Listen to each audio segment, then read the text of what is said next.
Hello everyone, and welcome back to X-Ranger. Before we begin, I thought it would be interesting if each of you could leave a comment indicating which part of the world you're joining us from. Also, don't forget to like and subscribe if you're enjoying the episodes. Now let's get comfortable, relax, and start our program. This was a few years back, the summer after I graduated high school. Me and 3 of my buddies decided to go camping for a couple nights out near Hardy Dam, deep in the Manistee National Forest. We'd been going to this same general area since we were kids, knew it like the backs of our hands. It was our spot. We felt safe there. That's what makes this all so much worse, you know?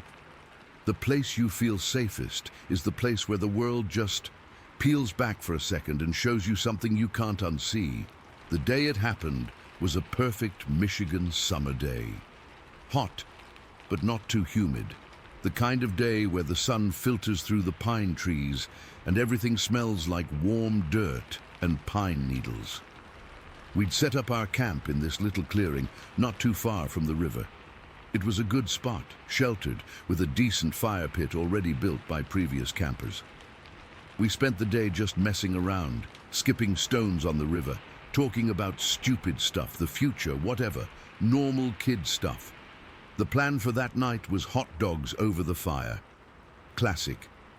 But when we went to unpack the cooler, we realized we'd forgotten the hot dog buns. And the hot dogs, just completely blanked. My house was the closest, about a 20-minute drive down these winding back roads.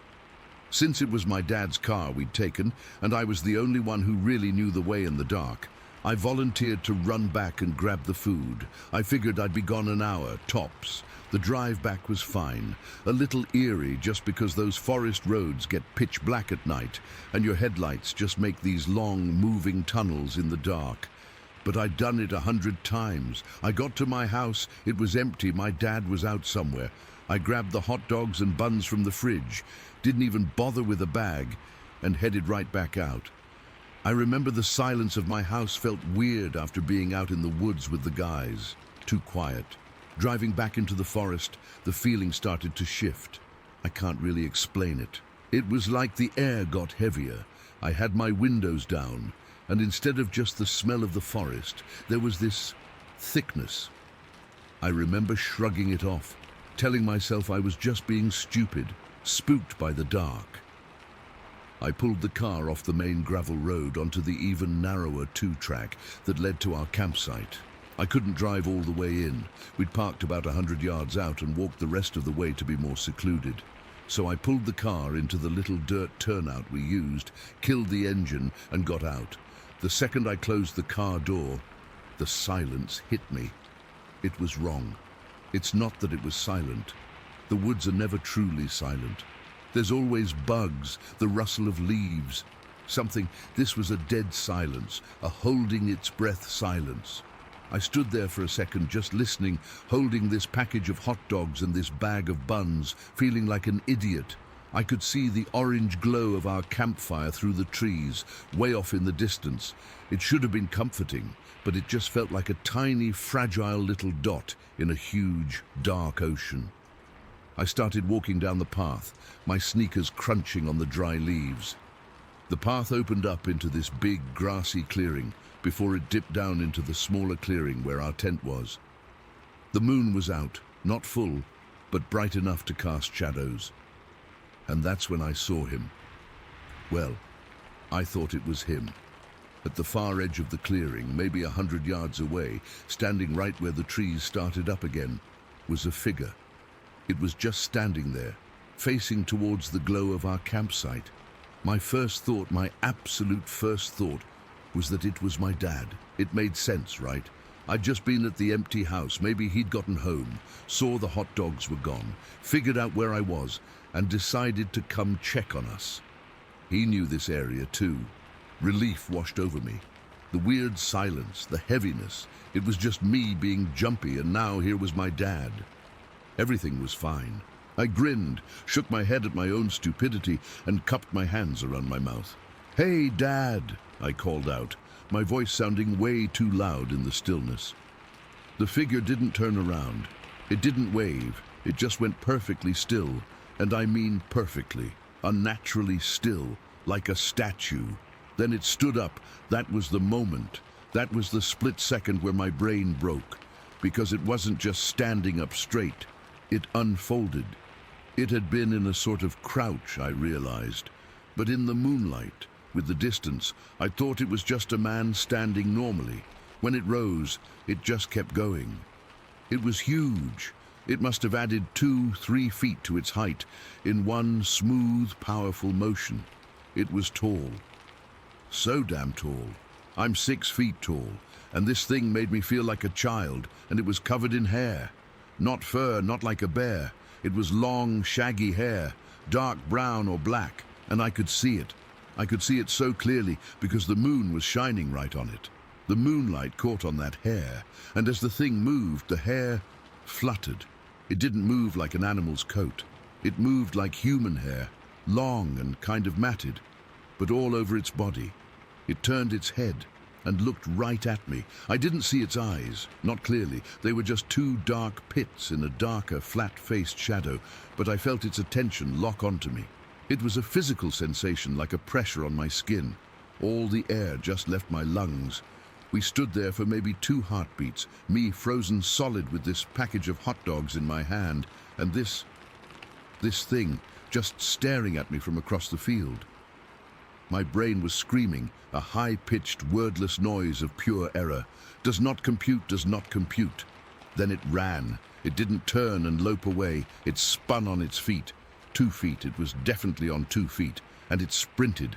It sprinted across that 100-yard clearing, right along the tree line, away from me.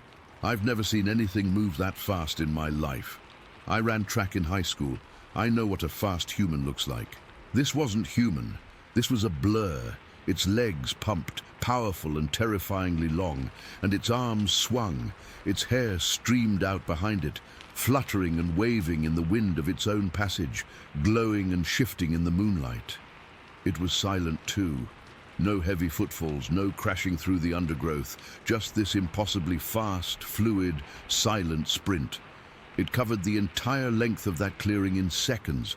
I'm not exaggerating. It was there, and then it was just gone.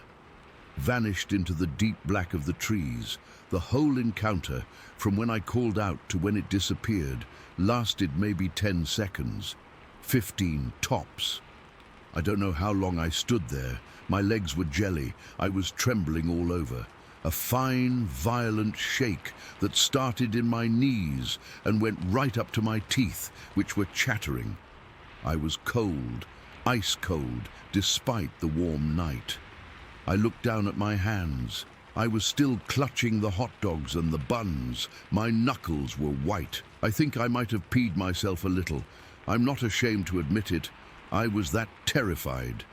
Somehow, I made my legs work. I didn't run. I couldn't run. I just walked, a stiff, clumsy walk, down the path towards the campfire glow.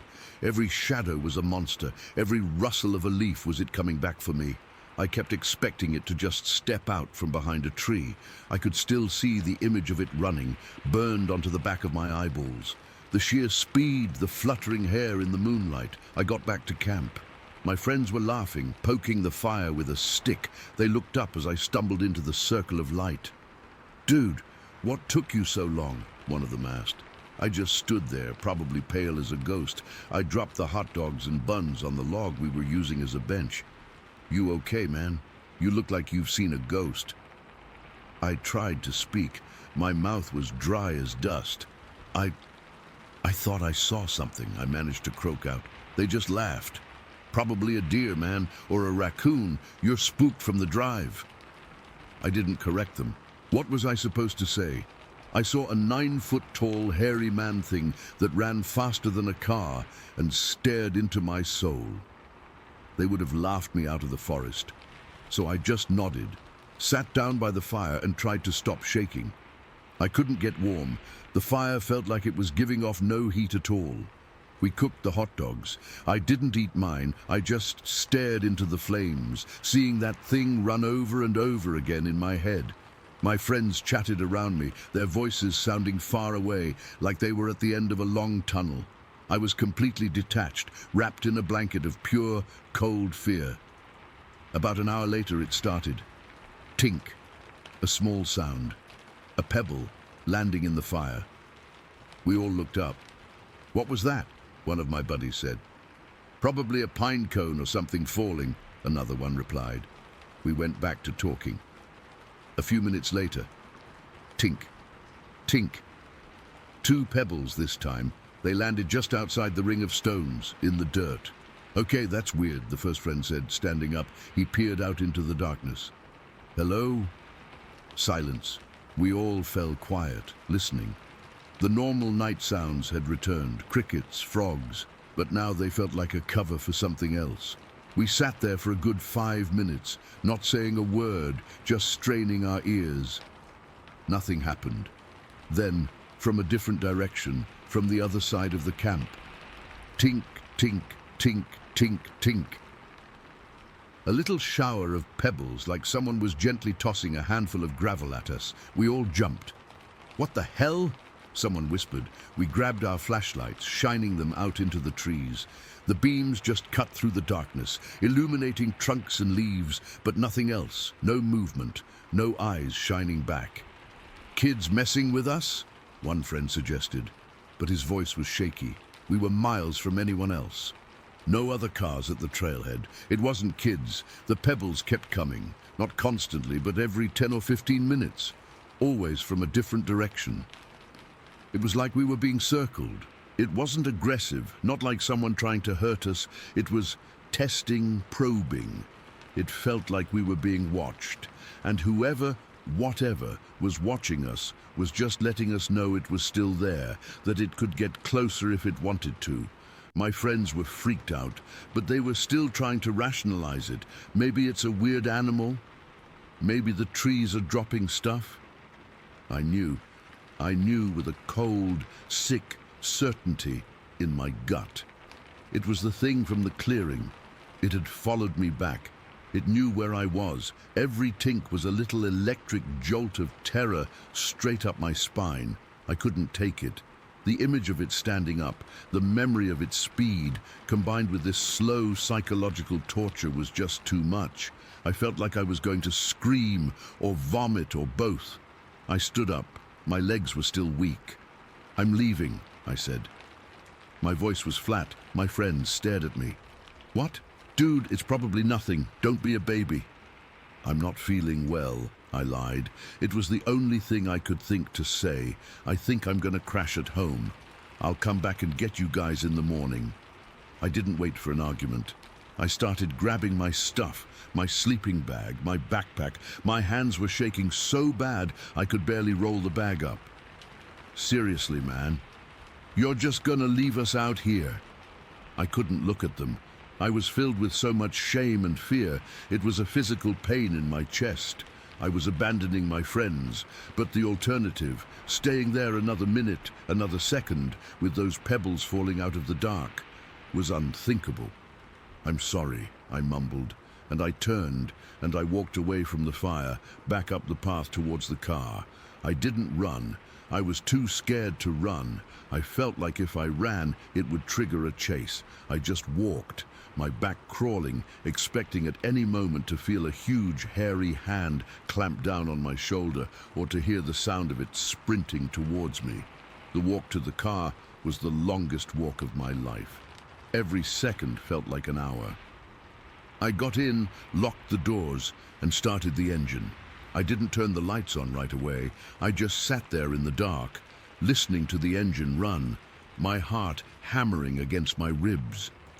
I stared out into the forest, half expecting to see it standing at the edge of the trees. Watching me go, I saw nothing. I finally turned the lights on and drove away. I drove too fast on those winding roads, my tires skidding on the gravel. I didn't slow down until I was back on paved road, and I didn't feel even a little bit safe until I was inside my house, with all the lights on, sitting on my bed, still fully dressed, still shaking. I never went back to that campsite. I never explained to my friends what really happened. They picked up my tent for me the next day and gave me a hard time for weeks about bailing on them. I just took it. What else could I do? I still have dreams about it. Not nightmares exactly, but just replays. That moment, it stood up. The way its hair fluttered in the moonlight as it ran. That impossible silent speed. The sound of those pebbles hitting the dirt. I know what I saw. I don't care if people believe me or not. I was there. I saw it stand up. I saw it run. I know it was real, and I know it saw me too. It looked right at me, and sometimes late at night I can't shake the feeling that it might still remember my face. Story 2. All right, I'll just come out and say it. I saw something in the North Cascades back in September of 2006 that I still can't explain. I've never posted about this online before, but I've been reading stories in this community for a while now, and I figure if anyone might get it, it's you all. I need to get it out. Writing it down makes it feel real in a way that just thinking about it doesn't. This happened on September 9th. I remember the date because I kept a journal back then, and I wrote about the hike, but I never wrote about it. I just couldn't. That morning I'd driven out to the trailhead for Cutthroat Pass. It was a Saturday, I think. The sky was that perfect clear blue you only seem to get in early autumn. No clouds, just sharp, clean air. I was in my late 20s, fit, and I hiked a lot. This was supposed to be a solo trip to just get away. My job was stressful, city life was loud, and I just wanted the silence of the backcountry. Real solitude, you know? The kind where the only voice you hear is your own, and only if you choose to talk to yourself. The trail starts in this dense forest of evergreens, mostly hemlock and fir. The air was cool and smelled like damp earth and pine needles. The sunlight came through the canopy in patches, making the forest floor look like it was dotted with gold coins. I remember the sound of my boots on the dirt path, a steady crunch, crunch, crunch, and my own breathing. That was it. For the first few hours, it was perfect. Just me and the woods. I made it up above the tree line into these wide open meadows. The views were insane. You could see for miles, jagged peaks still holding on to little patches of snow, even in September, the valleys below looking like deep green carpets. I sat on a rock near the pass for a while, just eating a sandwich and drinking water, feeling pretty damn good about life. I didn't see another soul the whole time I was up there. That's what I wanted. Total isolation. I'm a cautious guy. I know the mountains can turn on you. I checked my watch. It was just after 4 in the afternoon. The sun was starting to dip lower, casting long shadows from the peaks. I knew I had a couple of hours of daylight left, but I didn't want to be caught on the trail in the dark. I'm not an idiot. I packed up my stuff and started heading back down. The descent is always different. You're going down, so it's easier on the lungs but harder on the knees, and you see the trail from a new perspective. I was moving at a good pace, my mind starting to drift back to the real world, what I had to do at work on Monday, what to make for dinner. Normal stuff. The forest felt familiar and safe again as I re-entered the tree line. The air got cooler and darker, the way it does under a thick canopy. I was probably about half a mile, maybe a little less, from the trailhead. I could almost feel the presence of my car, the promise of the drive home, a warm shower. The trail here winds through a particularly thick section of forest. The trees are close together, and the undergrowth is dense with ferns and those low, bushy plants whose names I don't know. That's when it happened. It was so fast, but every millisecond is burned into my brain. I was looking down at the trail for a second, watching my footing on a rocky bit, and when I looked up, something was moving across the path, about 50, maybe 60 feet ahead of me. It wasn't a bear. I've seen black bears. This was different. It was upright, walking on 2 legs, and it was huge. I'm 6 feet tall, and this thing made me feel small. It had to be 7.5 feet tall, easy, Its body was covered in this shaggy, reddish-brown fur. It wasn't a uniform color, it was kind of mottled, with darker patches on its back and shoulders. The fur looked long and matted, like it had been through brush and rain. It was moving from my left to my right, stepping over the trail in 2, maybe 3 strides. Its legs were powerful, but it was the arms that made my stomach drop. They were long, disproportionately long. They swung as it walked, and I saw one of them, the one closest to me, swing forward. It wasn't a lazy swing. It was a purposeful, heavy motion. The hand, or whatever it was dark and seemed big enough to wrap around my head.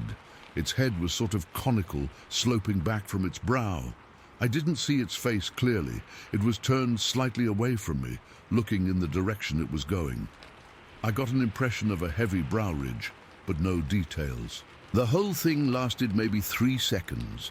From the moment I registered it was there to the moment it disappeared into the trees on the other side of the trail, it was just a few heartbeats. It moved with a fluid, powerful grace that was terrifying. It didn't run, it just strode. It crossed the trail and was gone, swallowed by the ferns and the shadows between the tall fir trees. I froze. My feet were glued to the dirt. My brain just short-circuited. It was like an error message popped up in my head. File not found. This object does not compute. The first concrete thought that formed was, that was not a man. It was too big, too primal. The second thought was a cold wave of pure, undiluted fear that washed over me from my scalp down to my toes. It was a physical sensation, a chill that had nothing to do with the temperature. My heart started hammering in my chest so hard I could feel it in my throat. My mouth went completely dry, and then the silence hit me. Before the forest had sounds, the chatter of a squirrel, the scolding call of a Steller's jay, the whisper of the wind in the highest branches. Now there was nothing. Absolute, dead silence. It was so quiet I could hear the blood pulsing in my ears. It was an oppressive silence, a heavy blanket smothering everything. That was almost worse than seeing the thing. The forest had gone quiet because of it, because it was here. And the silence remained because it was still close. My body unfroze and every instinct screamed at me to run. But I didn't. I was too terrified to move. What if running attracted its attention? What if it was just behind that wall of trees, waiting? I stood there shaking, my breath coming in shallow, ragged gasps. I was trying to be quiet, but I was panting from sheer terror. I strained my ears, listening for any sound, a crack of a twig, a rustle of leaves. Nothing. The silence was a physical presence. I scanned the area where it had vanished. The ferns were still swaying slightly from its passage. That was the only sign. My mind was racing, trying to fit what I'd seen into a box I understood. A guy in a fur suit. Out here? No. That was insane. A bear walking on its hind legs. I've seen videos of that. They're clumsy, they wobble, they don't move with that kind of powerful ground-eating stride, and the arms were all wrong. This thing moved like it was built to walk upright. Then came the worst thought, the one that truly chilled me to the bone. It had crossed the trail ahead of me. I was downwind. It couldn't have smelled me, but it had to have known I was there. It must have heard me coming for minutes, my boots on the trail, my breathing. It had been aware of me long before I was aware of it. It had let me get this close. It had chosen to cross the trail right in front of me. Why? Was it a warning, a display? Or was it just completely indifferent to my presence, like I was a squirrel or a bird, not even worth a second glance? The indifference was somehow the most frightening idea of all. I don't know how long I stood there, maybe a minute, maybe 5. Time had lost all meaning. I finally forced my legs to move. I didn't run. I walked as quickly and as quietly as I could, my eyes darting everywhere, scanning every shadow, every cluster of trees. Every snap of a twig under my own feet made me jump. My back felt incredibly exposed, and I had this intense, crawling sensation between my shoulder blades, like I was being watched. I wanted to look behind me, but I was too scared to turn my head. I just kept my eyes forward, on the trail, praying I wouldn't see it again. The half-mile to the trailhead felt like 10 miles. Every bend in the trail was a potential ambush. Every rustle of leaves in the breeze made my heart skip a beat. The forest felt different now. It wasn't a peaceful place anymore. It was a place of hiding, a place where things you weren't supposed to see could live just out of sight. When I finally saw the break in the trees ahead, the little gravel parking area, I almost cried with relief. I didn't run until my boots hit the gravel. I fumbled for my keys, my hands shaking so badly I dropped them. I scooped them up, unlocked the car door, and practically fell into the driver's seat. I slammed the door shut and hit the lock button again and again until I heard all the doors click. Then I just sat there. I was breathing like I'd just run a marathon, my chest heaving. I was covered in a cold sweat. I gripped the steering wheel, my knuckles white, and just stared out the windshield at the wall of trees I'd just emerged from. It looked so normal, so peaceful. Sunlight dappling the leaves, but I knew what was in there now. I sat there for a long time, maybe half an hour, just trying to get my heart rate under control. I replayed those 3 seconds over and over in my head. The size, the color of the fur, the swing of that long arm, the utter silence that followed. The details were crystal clear. This wasn't a shadow or a trick of the light. It was solid. It was real. I didn't drive away immediately. I was afraid to. What if it followed me to the road? What if it was standing at the tree line, watching my car? I kept scanning the edge of the forest, but I saw nothing, just trees. Eventually, the adrenaline faded, leaving me feeling hollow and exhausted. I started the car and drove away. I didn't stop until I got home. I never reported it. Who would I tell? The park rangers. They'd think I was some nut job who'd watched too many movies. My friends. Maybe 1 or 2 would believe me, but most would just nod and change the subject. So I kept it to myself. That encounter changed something fundamental in me. I still believe in science and logic, but I also now believe that there are pockets of this world, big, wild pockets, where things exist that we haven't catalogued, things that want nothing to do with us. That thing wasn't monstrous, it wasn't aggressive, it was just an animal. A big, smart, unbelievably powerful animal that saw me, assessed me as not a threat, and went on its way. I have a deep, respectful fear of the wilderness now. It's not our world. We just visit it. We think we're the top of the food chain, but out there, in the quiet, ancient places, we're just visitors, soft, slow, and clueless. I still go hiking, but I'm different now. I'm more aware. I listen more carefully. I watch the shadows, and I never, ever stay out past dark. That moment of terror, those 3 seconds on a September afternoon, they're with me forever.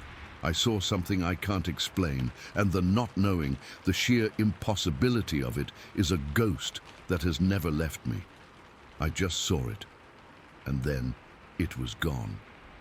Story 3. All right, I've been sitting on this for a while now, but I need to get it out. I've never told anyone this, not my family, not my friends.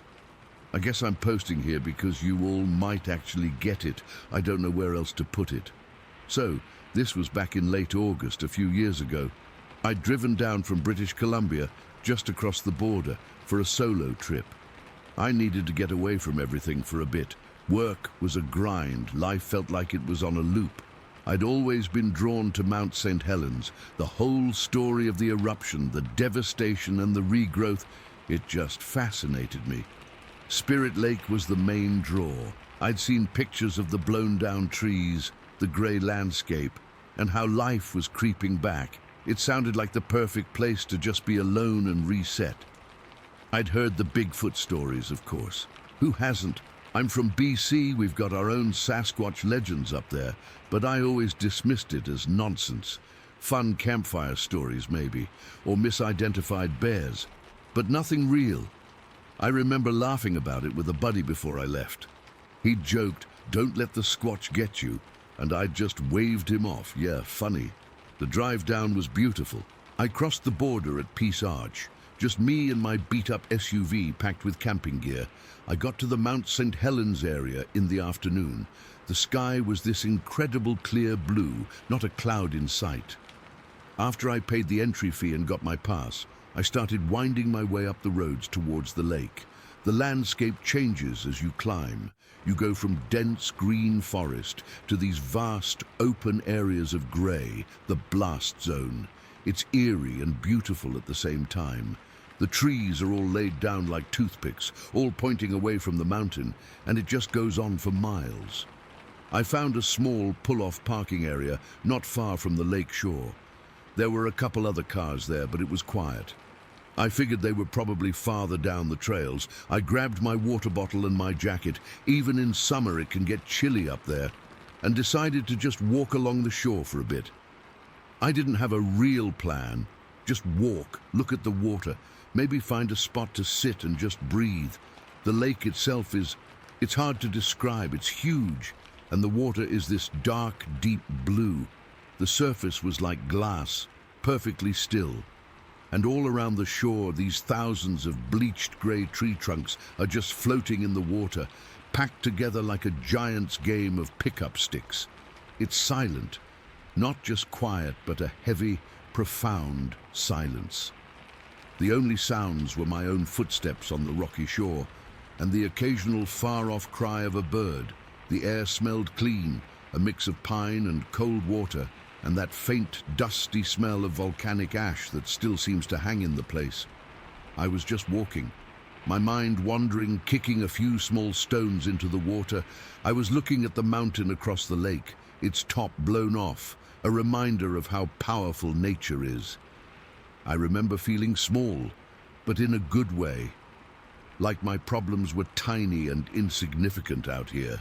It was late afternoon, the sun starting to dip lower, casting long shadows from the standing trees at the forest's edge. The light was getting that golden hazy quality. I stopped to take a sip of water, just standing there taking it all in. And that's when I saw it. My eyes were just scanning the opposite shore, about 40 yards away across the water. The tree line over there is a mix of the dead, grey logs from the blast and a new generation of smaller evergreens pushing their way up. At first, I thought it was a weird-shaped stump. My brain tried to make it into a bear standing on its hind legs, but it was too tall, too upright. Then it moved, just a slight shift of its weight. My heart, which had been beating nice and slow, just slammed into my ribs. It felt like a physical punch.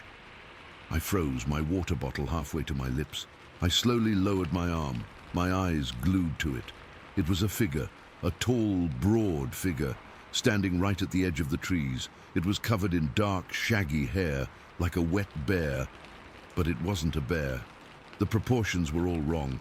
Its shoulders were massive, impossibly wide, and it had long, powerful-looking arms that hung down past its knees. It was just standing there, perfectly still, facing me. And then I saw its eyes. That's the part that haunts me. The eyes. They weren't glowing red or anything like in the movies. They were dark, but they caught the light in a way that made them seem intelligent, aware. And in that instant, they locked directly onto mine. It's a feeling I can't properly put into words. It was like a jolt of electricity went through me, but cold, ice cold. It wasn't just that I was looking at it, it was that it was looking back at me. It knew I was there. It knew I was watching, and it was watching me right back. My breath caught in my throat. I couldn't move. I couldn't even blink. It was like every survival instinct in my body short-circuited. Don't run. Don't make a sound. Don't even breathe. Just be still. My muscles were locked up so tight they started to ache. My hand, still holding the water bottle, was trembling. I could feel the fine hairs on my arms and the back of my neck standing straight up. A cold sweat broke out on my forehead, and yet I felt frozen solid. The silence was the worst part. It didn't growl, it didn't huff, it didn't snap a branch. It was utterly, completely silent. The only sound was the frantic thumping rhythm of my own heart in my ears. I could feel it in my throat, in my temples. I was terrified it would hear it. We stayed like that, just staring at each other across that stretch of water. It felt like an hour, but it was probably only a minute, maybe two. Time just stopped. The world shrank down to me on my side of the shore, and this thing on the other side. Its gaze was intense, unnerving. It wasn't angry, it wasn't threatening, it was just assessing, studying me. I felt like a bug under a microscope, completely laid bare. All my thoughts, my fear, my disbelief. It felt like it could see all of it. I remember stupid, specific details because my brain was scrambling to process something it had no reference for. The way its dark fur looked almost reddish-brown where the sun hit it. The sheer bulk of its chest.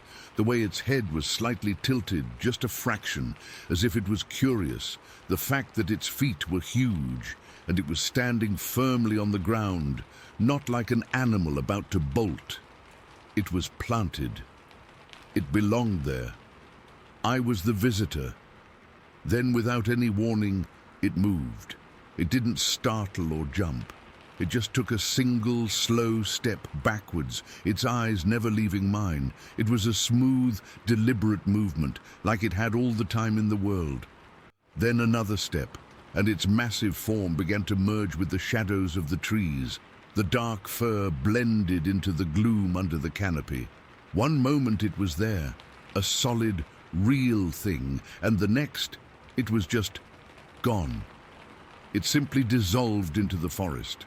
I didn't move. I stood there, rooted to the spot, my heart still hammering away. My lungs finally remembered how to work, and I sucked in a ragged, shaky breath. I kept staring at the spot where it had been, my eyes straining, searching for any movement, any shape in the shadows.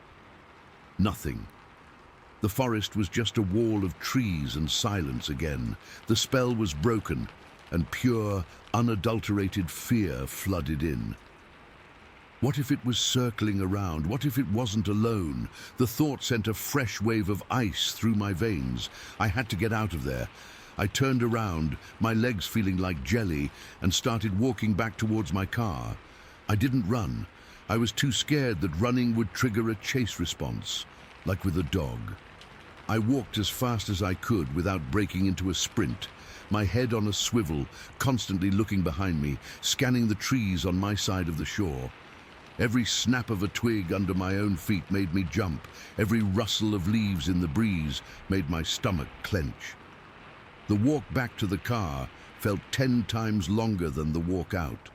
The peaceful silence was now oppressive and threatening. The beautiful golden light felt like it was hiding things in the shadows. I've never felt so exposed, so vulnerable. I was just a soft, slow animal in the middle of something I didn't understand. I finally saw the parking area.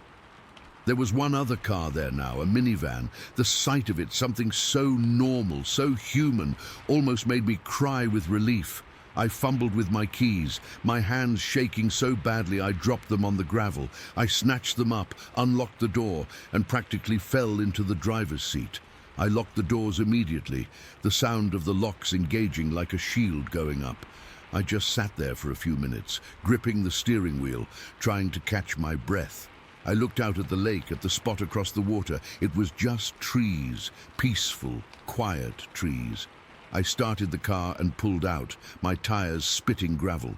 I drove faster than I should have on those winding roads, my eyes constantly flicking to the rearview mirror, half expecting to see a massive, dark shape loping after me.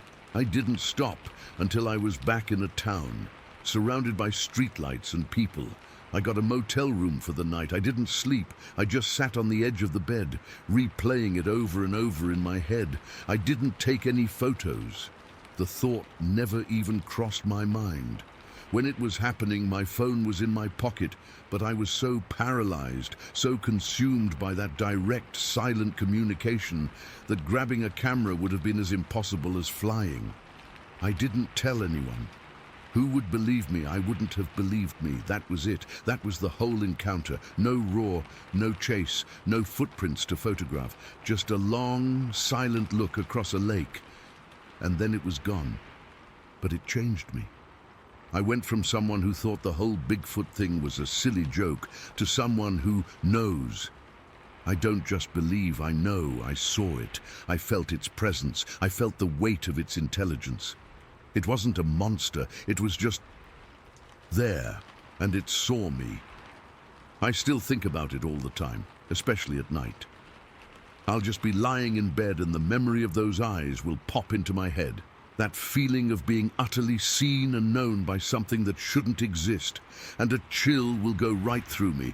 I never went back to Spirit Lake. I don't think I ever will. Some things you only need to see once. Story 4. It was late August, and we were driving home from a week at Bethany Beach. The vacation was over, the good mood was fading, and the real world was waiting for us back in Pennsylvania. I was slumped in the back seat of our SUV, the kind of deep, comfortable exhaustion that only a week of sun and salt water can give you, settling into my bones. My dad was driving. My mum was in the passenger seat scrolling through her phone, and my older brother was next to me, headphones on, already checked out. The air conditioner was humming, fighting the thick, humid Delaware air that pressed against the windows. We were on Route 1, cutting north through what felt like an endless stretch of farmland. It's a road I've been on a dozen times, but I never really see it. It's just a corridor between the beach and home, a boring blur of fields and the occasional farmhouse. This time was different. I wasn't sleeping or looking at my phone. I was just staring out the window, watching the world go by in a green and gold haze. The corn was high, way past its summer green, dried to a pale, dusty yellow. It looked like a million brittle soldiers standing at attention, packed so tight you couldn't see an inch into the field. The road was elevated here, just a slight hill, but it gave you a vantage point over the fields. It was probably around 4 in the afternoon. The sun was still high, but starting to get that heavy, golden quality, casting long, distorted shadows from the telephone poles that lined the highway. I remember the car was quiet, except for the low murmur of the radio and the rhythmic thump, thump, thump of the tires crossing the seams in the pavement. We passed a field on the right-hand side, and my eyes, just drifting, caught on something. It wasn't a conscious thought at first. It was just a shape that didn't fit. A dark brown shape standing motionless among all that pale yellow corn. My brain tried to file it away as farm equipment, a weirdly placed pump maybe, or an old piece of machinery. But it was in the middle of the field, not near the edge, and it was tall, really tall. I sat up a little straighter, my forehead almost touching the cool glass of the window.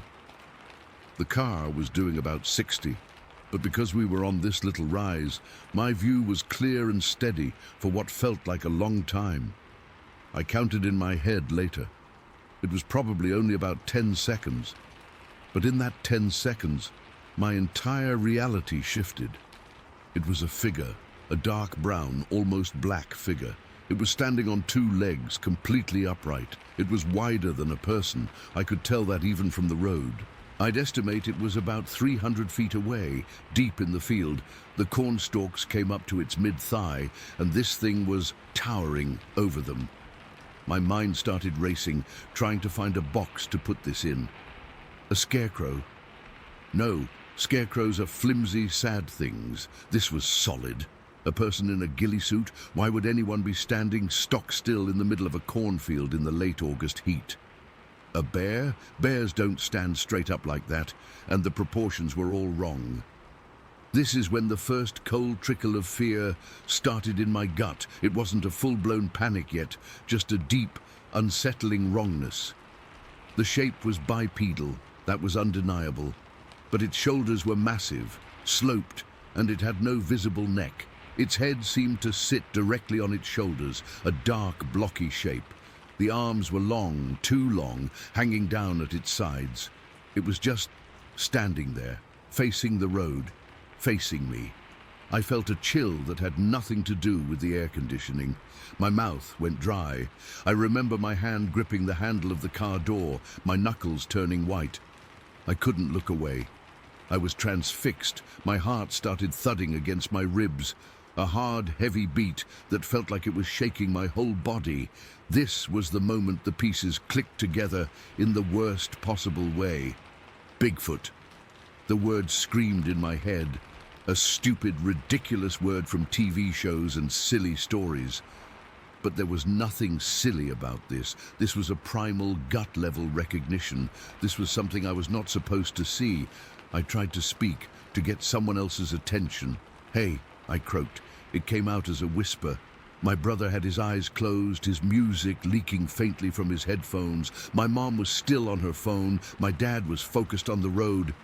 "Hey," I said again, louder this time, my voice tight. My mom half turned. "What is it, honey?" I pointed, my finger trembling. "In the field, what is that?" By the time she turned to look, the car had moved. The angle was wrong. The little rise in the road was behind us, and the corn was just a wall of yellow again. She squinted for a second. "I don't see anything, sweetie. Probably just a trick of the light." She turned back to her phone. "No," I insisted, my voice rising with a panic I couldn't control. It was there, a thing standing in the corn. It was huge. My dad glanced in the rearview mirror. "Probably a deer on its hind legs, son. They do that sometimes to reach the higher ears." This wasn't a deer. This wasn't anything I'd ever seen in a book or a zoo. A deer is graceful, familiar. This thing was solid, dense, and profoundly alien. Its stillness was the most terrifying part. It wasn't foraging, it wasn't moving. It was just observing, a silent, towering sentinel in a sea of dying corn. "Stop the car," I begged. I was leaning forward now, straining against my seatbelt, trying to look back through the rear window. "Dad, please, stop." "We're not stopping on a highway, Alex," he said, his voice firm, the vacation dad vibe completely gone. "It was nothing. You're tired." But it wasn't nothing. The image was burned into my retina. The way the late afternoon sun hit its dark matte fur. It wasn't shiny like an animal's coat. It looked coarse, almost like bark, the sheer bulk of it. It made the world feel smaller, more fragile. I felt a nausea rising in my throat, a sour mix of fear and disbelief.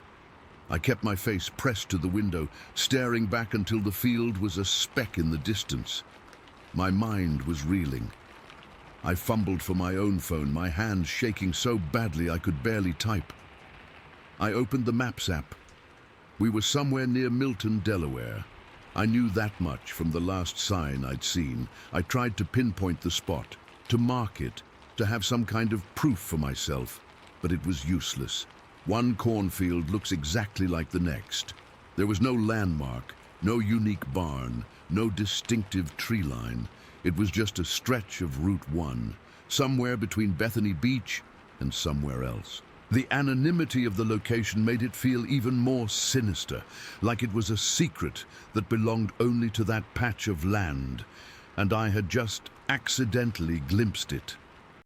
The rest of the car ride was a blur of tense silence from me and confused, slightly annoyed looks from my family. I couldn't explain it to them. How could I? I saw Bigfoot sounds insane. It sounds like a punchline, so I clammed up, just staring at my hands in my lap, feeling the cold sweat drying on my back. But the feeling wouldn't leave me. It was more than just fear. It was a deep, profound sense of violation. Not that it had threatened me, but that its very existence violated the rules of the world I understood. We build our lives on a certain set of assumptions, that the wilderness is just trees and animals, that the unknown has been mapped and catalogued. Seeing that thing, that silent bipedal giant, tore a hole right through that comfortable reality.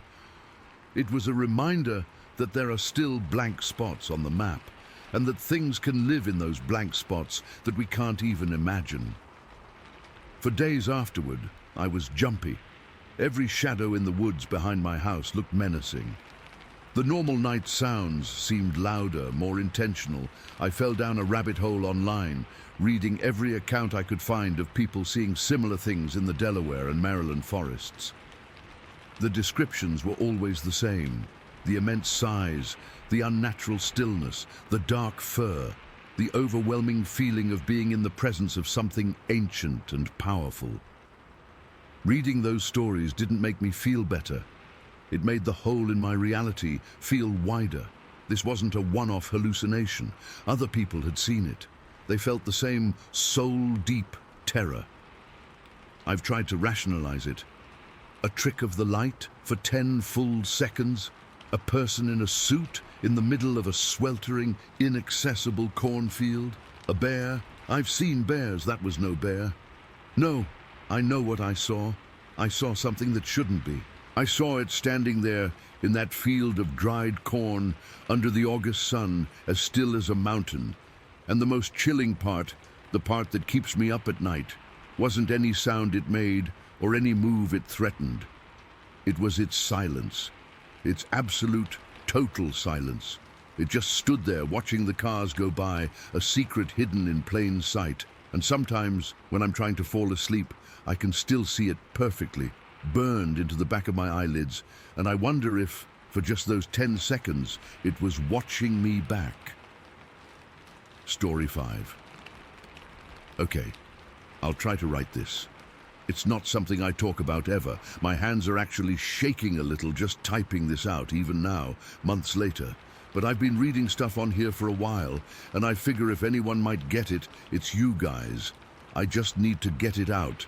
My name's not important. For 7 years, I've been the groundskeeper at a golf course out in the Pacific Northwest. It's a good job, quiet. You're alone with your thoughts a lot, which I usually like.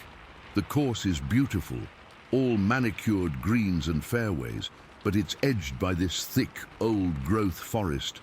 It's always been there, just part of the scenery. I never thought much about it, beyond making sure the trees on the perimeter got trimmed back now and then. This all started on a Tuesday morning back in early October. I remember it was a Tuesday because that's when I do my detailed checks of the back 9 holes before the first golfers show up. The sun was just starting to come up, that kind of weak, grey light that doesn't really warm you up. There was a low mist clinging to the grass, the kind that soaks your boots right through. I was driving my cart along the 5th fairway, just checking for any overnight damage from deer or kids or whatever. I stopped near the green. The 5th hole has this big manicured bunker to the left of it. It's my job to rake it every morning, make it all perfect and smooth. But that morning, it wasn't smooth. There was a mark in the sand, a huge one. At first, I thought it was a prank. Someone had maybe used a piece of wood or something to make a fake print.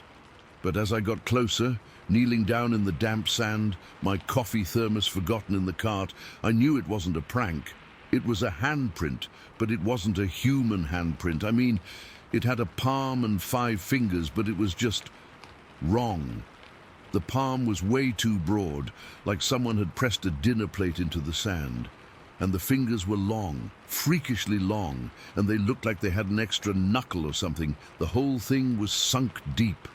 I'm talking a good 3 or 4 inches deep.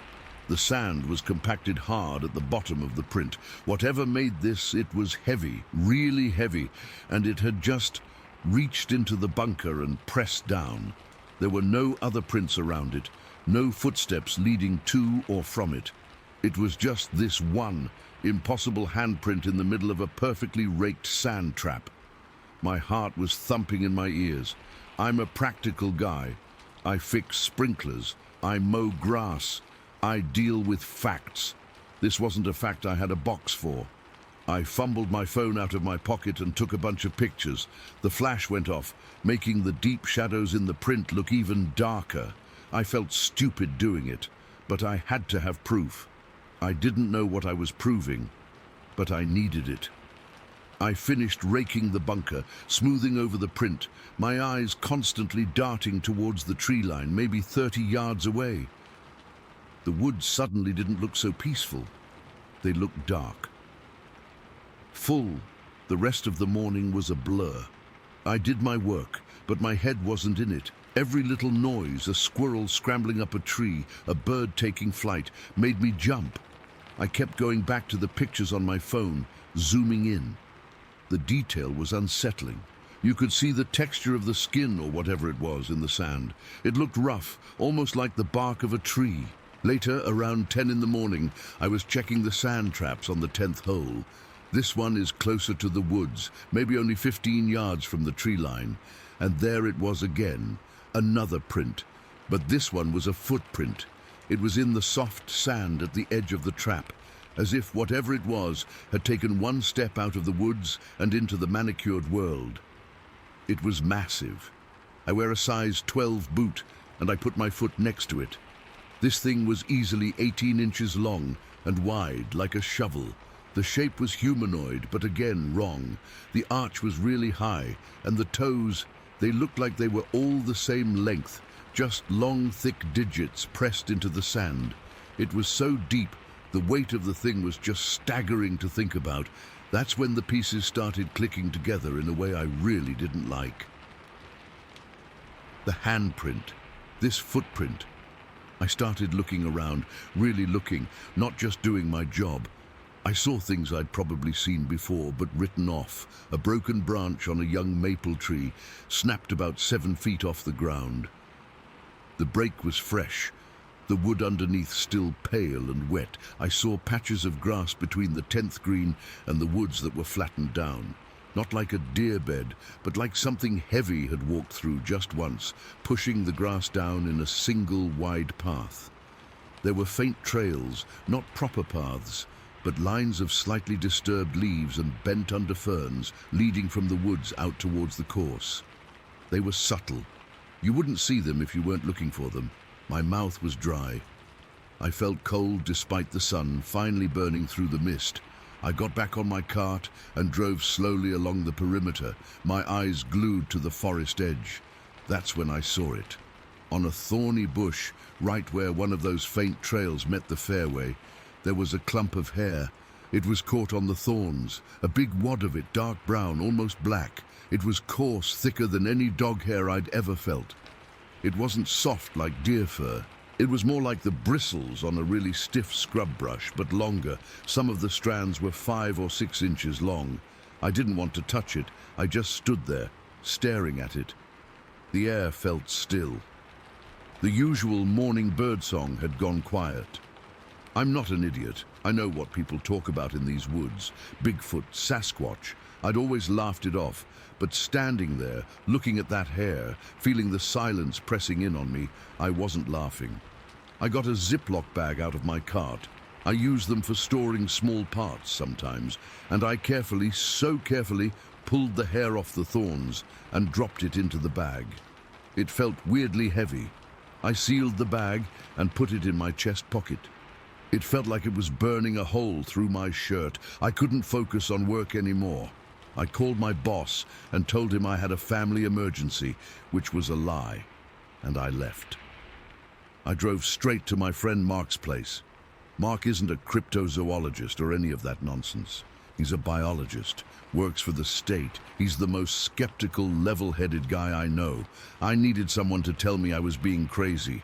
I showed up at his door, probably looking like a ghost. I didn't even say hello. I just shoved my phone in his face with the pictures. He was quiet for a long time, scrolling through them. Then I showed him the bag of hair. He held it up to the light, rubbing a few strands between his fingers. "Where did you get this?" he asked, his voice low and serious. I told him everything.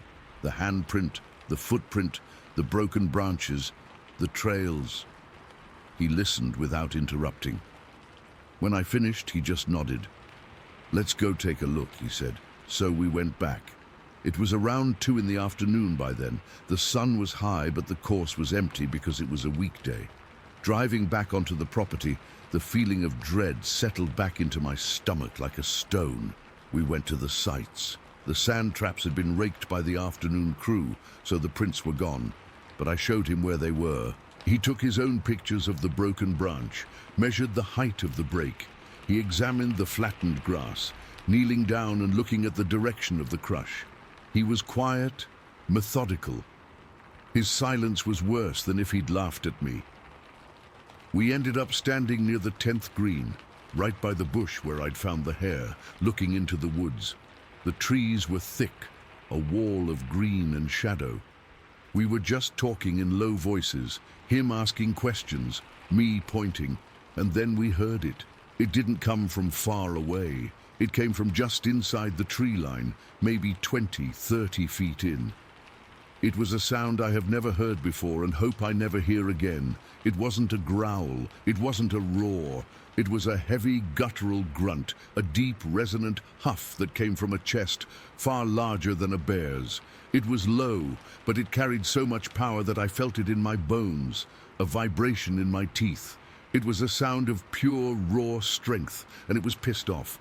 We froze, absolutely froze. It wasn't a movie freeze where you gasp. It was a primal deer in the headlights freeze. Every muscle in my body locked up. My breath stopped in my throat. My heart didn't just pound. It felt like it seized in my chest. I looked at Mark, and his face was white, his eyes wide, staring into the shadows where the sound came from.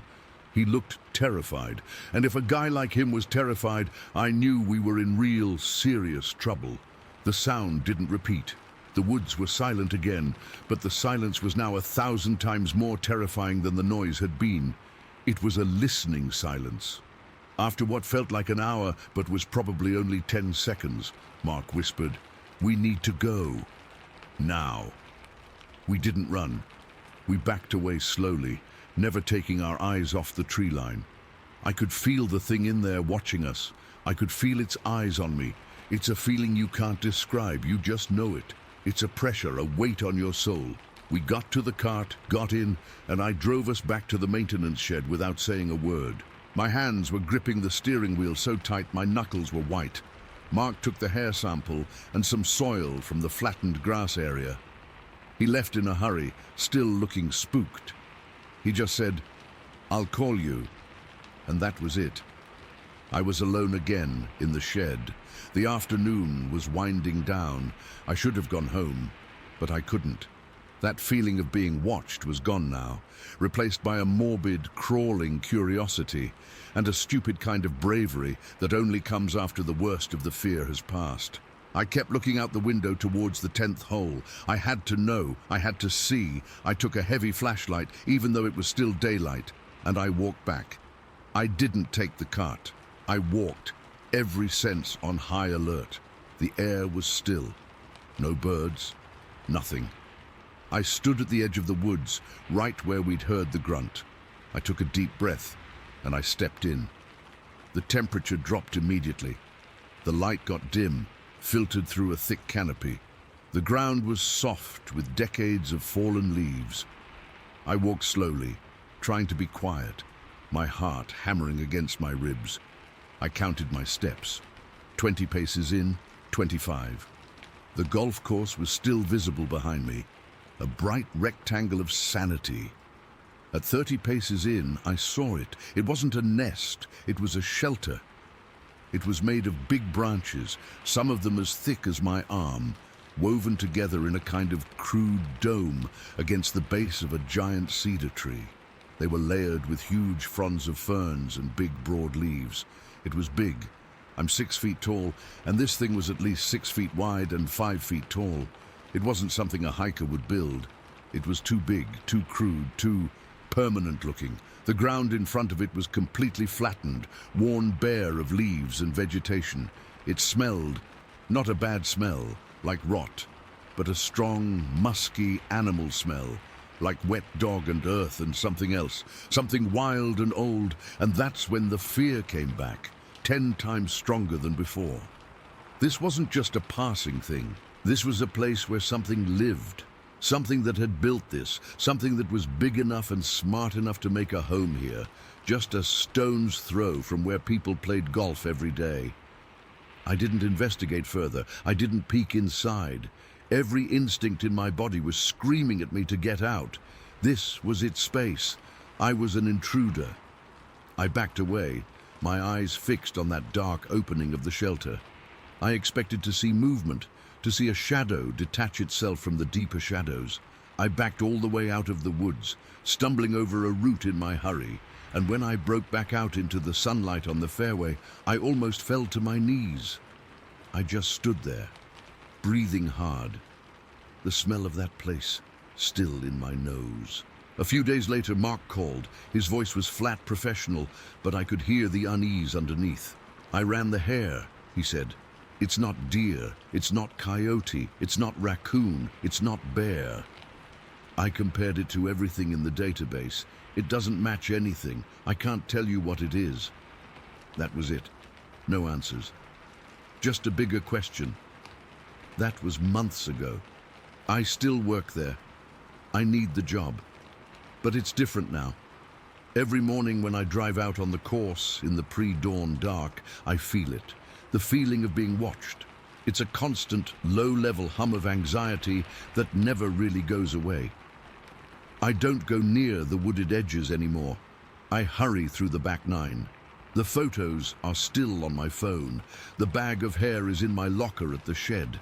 Sometimes I take it out and look at it. It's real. It's all real. And whatever left it, whatever made that sound, whatever built that shelter, is still out there. It knows the course better than I do. It knows my routine. And some mornings, when I find a new branch snapped too high up, or a new patch of grass flattened down in a straight line from the trees, I know it's been there. Walking, watching. I just try to finish my shift and go home. But I know it's still in those woods, and I know it knows I'm here. Story 6. It was one of those late August days where the heat just sits on you, heavy and damp, but the sky is so clear and blue it almost hurts to look at. Must have been around 2 in the afternoon. The year was 2002. My whole family, Mom, Dad, my younger sister, we'd driven out to this spot we knew near Pyamouth, just off Kings Valley Road. It was a tradition, this last summer fishing trip before school started up again. The place was an old abandoned mill, all grey, weathered wood and broken windows, sitting next to a wide, slow-moving creek. The air always smelled different there, a mix of hot pine needles, wet stone, and something else, something old and decaying from the mill itself. We'd set up our gear on a flat, sunny rock by the water. My dad was already casting his line, my mum was unpacking the cooler, and my sister was skimming stones. I've never been the patient type for fishing, so after about 20 minutes of watching my bobber do nothing, I got that restless feeling. I decided to explore a little. I told my parents I was just going to follow the creek upstream for a bit, see what was there. They said, "Okay, but don't go far, be back in an hour." I remember the feeling of leaving the bright sun and stepping into the shade of the woods. It was instant, like walking into a cooler room. The sound changed too. The buzzing of insects got louder, more concentrated, and the crunch of my own sneakers on the dead leaves was suddenly the only human sound. The path wasn't really a path, more like a game trail, narrow and winding, following the twists of the smaller streams that fed into the main creek. The water here was clearer, gurgling over rocks covered in thick green moss. I was just walking, not really thinking about anything, just enjoying being alone and the quiet. I remember bending down to look at a weird-shaped mushroom when I heard it. It wasn't a loud sound. It was a soft, lapping sound, like a dog drinking from a bowl, but slower, more deliberate. I froze, crouched down, and peered through a thicket of ferns. That's when I saw it, maybe 30 feet away down a small muddy bank by one of the little streams, was a figure. It was crouched over, its back to me.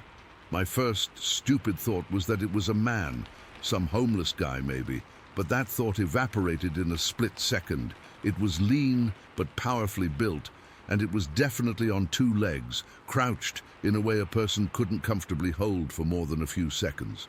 It was covered in hair, but it wasn't shaggy or long like you see in the movies. It was short, dense and black, like the fur on a bear, but tighter to its body. Its torso was narrow, almost wiry, and its arms were too long.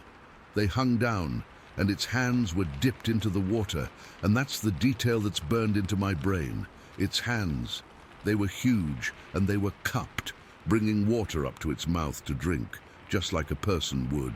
But the skin, on its hands and on the side of its face that I could see, the skin wasn't pink or brown. It was a dark, rubbery grey, like a wet elephant hide. It was hairless there, and it looked tough, almost leathery. I stopped breathing. I'm not being dramatic. I literally held my breath. My heart wasn't just beating fast. It was slamming against my ribs, a frantic, painful hammering that felt like it was going to crack a bone. I was frozen in that crouch, my muscles locked solid. I couldn't have moved if I wanted to. All I could do was watch. It drank for another few seconds, each movement fluid and economical. There was no wasted motion. Then it stopped. It went perfectly still, its head tilted just a fraction, as if it was listening. The forest sounds seemed to have stopped too. The insects went quiet. The only sound was the gurgle of the stream. Then it stood up. It didn't push itself up with its hands on its knees. It didn't struggle or groan. It just uncoiled. It rose in one smooth, powerful motion, like a spring uncoiling, and it was tall. It had to be at least 6 feet, maybe more. Now that it was standing, I could see its legs were powerful, bent slightly at the knee. It started to turn its head. This is the moment. This is the part I still see when I close my eyes at night. The slow turn of its head towards me. It wasn't a startled jerk. It was a deliberate, conscious movement, and then its eyes locked directly onto mine. Its face wasn't ape-like. It wasn't human. It was something else entirely. It had a flat, wide nose, and its mouth was just a line, but it looked wide. Its eyes were sunk deep into its skull, under a heavy brow, but they weren't just dark pits. They were intelligent. That's the only word for it. They were dark, but they held a sharp, calculating light. It wasn't the blank stare of an animal. It was an alert, knowing gaze. It was assessing me. It saw me. It understood I was a person, and it was figuring out what to do. The intelligence in that look was what flooded me with pure, undiluted terror. This wasn't a bear. This was a thinking thing. The whole stare lasted maybe 3 seconds. It felt like an hour. Then it moved. It didn't run away from me. In a blur of motion that my eyes could barely follow, it twisted its body, reached out with one of those long arms, and gripped the trunk of a thick pine tree next to it. Its fingers wrapped halfway around the trunk, and then it launched itself. It didn't climb. It didn't scramble. It used that grip on the tree to propel itself up the steep, wooded slope. It covered what had to be 10 feet in a single powerful surge. The power was unbelievable, explosive. 1 second it was there, the next it was 10 feet up the hill, and then it was just gone. It vanished into the thick firs and shadows of the forest. There was no sound, no crack of a branch, no rustle of leaves, nothing. It moved with a silence that was more frightening than any roar. The silence that fell afterward was the deepest, most profound silence I have ever experienced. It was heavy, pressing down on my ears. My body was still frozen. I was still crouched there, my legs screaming in protest, my lungs burning for air. I finally gasped, a ragged, shaky intake of breath that sounded obscenely loud in the quiet. I don't know how long I stayed there. It could have been 10 seconds. It could have been 5 minutes. Time had lost all meaning. Slowly, painfully, I forced myself to stand up. My knees were trembling so hard I almost fell over. I looked up the slope where it had vanished. Nothing, just trees and shadows. I knew I had to get back to my family. The urge to run was overwhelming, a primal scream in my head. But I was terrified that if I ran, I would make noise, and it would hear me, and it would come back. So I forced myself to walk, my steps slow and unsteady, back the way I had come. I kept looking over my shoulder, my heart still pounding a frantic rhythm in my throat. Every shadow looked like a crouching form. Every rustle of a leaf was it coming back for me. I was almost back to the sunny rock when I looked down at the muddy bank where it had been drinking. I hadn't noticed them before. I'd been so fixated on the creature itself. But there they were, pressed deep into the dark, wet mud. Footprints. I stopped and stared. They were huge. I'm 6 feet tall and my foot is about a size 11. These were easily half again as long as my foot. I knelt down, my hands shaking, and without even thinking, I placed my hand next to one for scale. The print was easily 4 fingers wider than my outstretched hand and longer than my hand from wrist to fingertip. I'd later measure it out to be about 14 inches. It had 5 toes and a distinct arch. It wasn't a bear track. It wasn't anything I'd ever seen. I finally stumbled back to my family. My dad saw my face and immediately asked what was wrong. I must have been white as a ghost. I tried to tell him, but the words came out in a jumbled, breathless mess.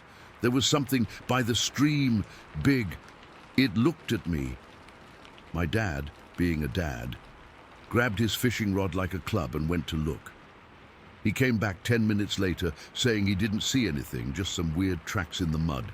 He tried to brush it off, said it was probably a bear standing on its hind legs, that the light was playing tricks on me. My mum was worried. My sister was just confused. We packed up and left not long after. The fishing trip was over. I didn't talk about it much after that.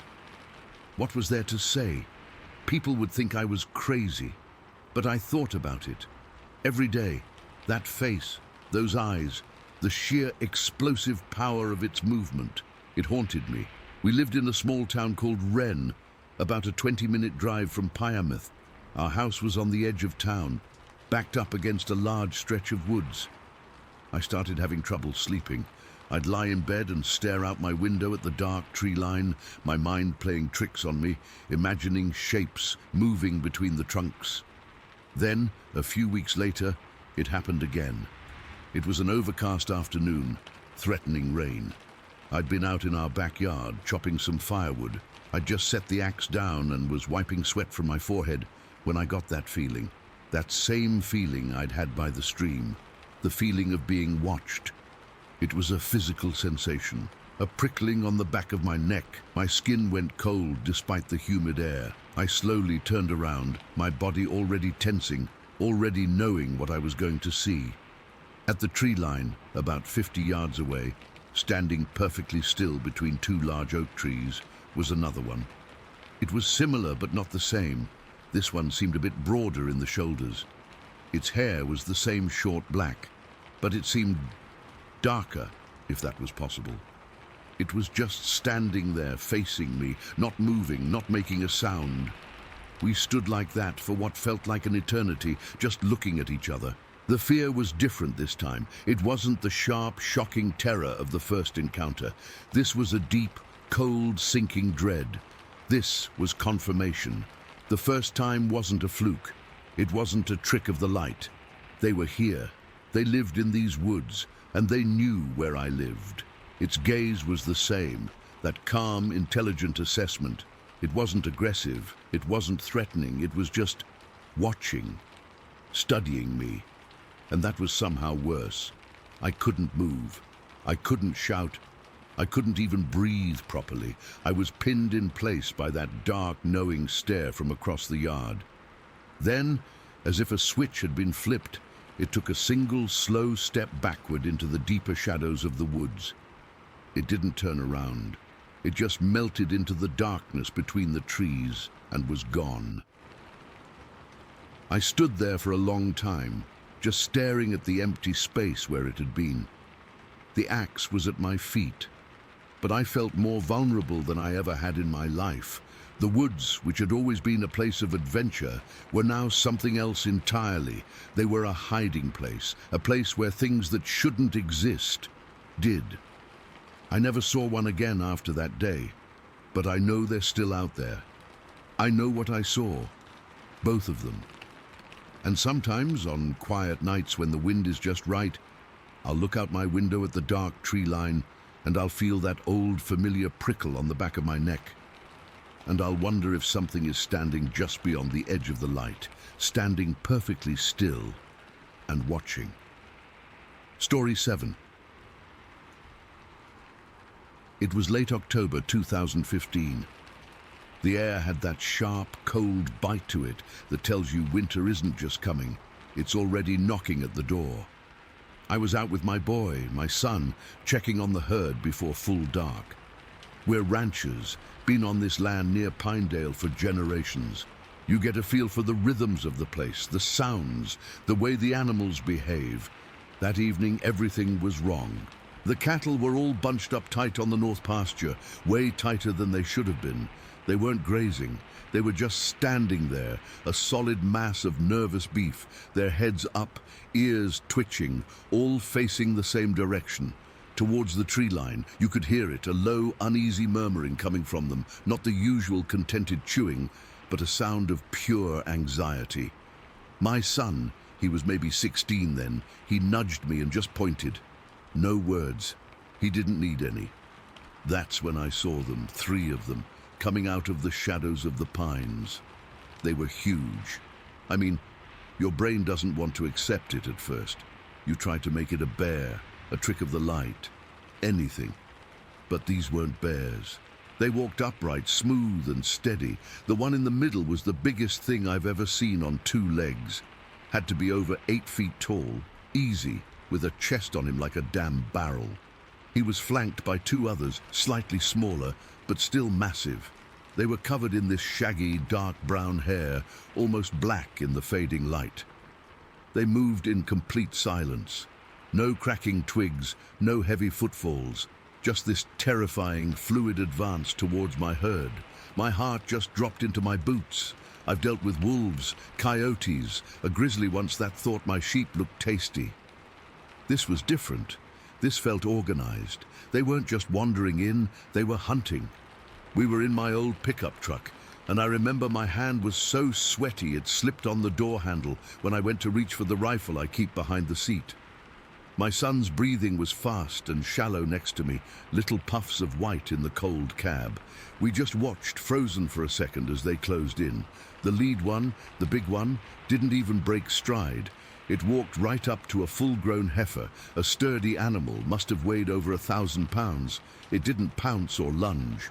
It just reached out one of those long, muscular arms, wrapped a hand that looked way too human-like around the back of the cow's neck, and with what seemed like no effort at all, just twisted.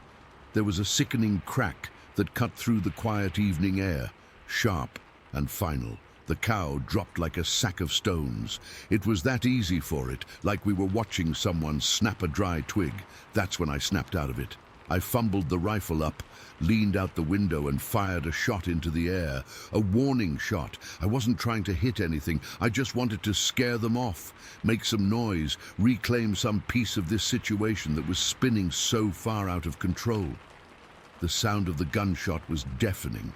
It echoed off the hills, and for a single second everything stopped. The 2 smaller ones froze. The big one, the one who had just killed my cow, slowly turned its head and looked right at us. I will never, ever forget that sound. It wasn't a roar, not like a bear or a lion. It was lower, deeper, a guttural, chest-rattling bellow that seemed to vibrate right through the metal of the truck door, right through my own ribs. It wasn't a sound of fear. It was a sound of pure, unadulterated challenge. It was the most aggressive, intelligent, and pissed-off sound I have ever heard in my life. The air itself felt thick with it. That was the end of any warning. All hell broke loose. The 2 smaller ones moved with a speed that shouldn't be possible for something that size. They weren't clumsy or slow. They were like shadows flowing through the panicked herd. One would tackle a steer, bringing it down with a brutal, efficient thud, while the other would be on it in an instant. It wasn't a frenzy, it was a slaughter, methodical, cold, and horrifyingly fast. The sounds, the wet tearing sounds, the short choked-off bellows from the cattle. It was a nightmare, and the big one, he started coming for us. He didn't run. It was a fast, powerful walk, a ground-eating stride that covered the distance between the herd and our truck, in what felt like 2 heartbeats. I was still hanging out the window, rifle in my hand, but I was paralyzed. This thing was coming right at me, and all I could see was the sheer mass of it, the way its shoulders rolled with each step. "Dad!" my son yelled, his voice cracking with terror. I dropped back into my seat, my hands shaking so bad I could barely get the key in the ignition. The engine roared to life. I threw it in reverse and stomped on the gas. The tires spun in the dirt, kicking up a cloud of dust and gravel. I was looking over my shoulder, trying to get us out of there, when I saw him in the side mirror. He was right there. I swung the wheel, trying to turn us around to head back towards the house, and that's when he hit us. It wasn't a full-on charge. It was a single, powerful blow from one of those massive arms, swung down like a sledgehammer onto the passenger side of the truck bed. The sound was like a bomb going off. The whole truck shuddered and lurched. My son screamed, a short, sharp cry of pure shock. I fought the wheel, my arms aching with the strain, and finally got us pointed down the dirt track. I didn't look back, I just floored it. In the rearview mirror, I saw him standing there, watching us go. That same low, rumbling sound still coming from him. I could feel it more than hear it over the engine. We didn't stop until we skidded to a halt in front of the main barn, a good 500 yards away. I killed the engine, and for a minute, we just sat there, breathing hard. The only sound our ragged gasps and the ticking of the hot engine. The silence outside was absolute. The cattle were quiet. The things were quiet. I looked over at my son. His face was white as a sheet, his eyes wide and staring at nothing. I followed his gaze to the side of the truck. There, on the rear quarter panel, was a massive fist-shaped dent. The metal was crumpled inward, deep. You could see the outline of individual knuckles. My stomach turned to ice. That was solid steel. We couldn't stay in the truck. We were sitting ducks. The barn, I managed to choke out. We scrambled out, my legs feeling like jelly, and practically fell through the barn door, slamming it shut and throwing the heavy wooden bar across it. It felt pathetically flimsy. There was a small, high window in the loft, covered in grime and cobwebs. I climbed the ladder, my heart hammering against my ribs, and wiped a patch clean with my sleeve. The sun was completely down now, just a faint purple glow on the horizon. I could see the pasture. They were still out there, all three of them. They had stopped killing. Now they were inspecting. The big one was standing over the carcass of the first cow he'd killed. He leaned down, and I saw him push at it with his hand, then lift its head, almost like he was checking it over. The other two were doing the same to the other dead animals. It was so deliberate, so purposeful. This wasn't just feeding. This was something else. After a few minutes, they started moving again. Not towards the barn, thank God, but they began to patrol.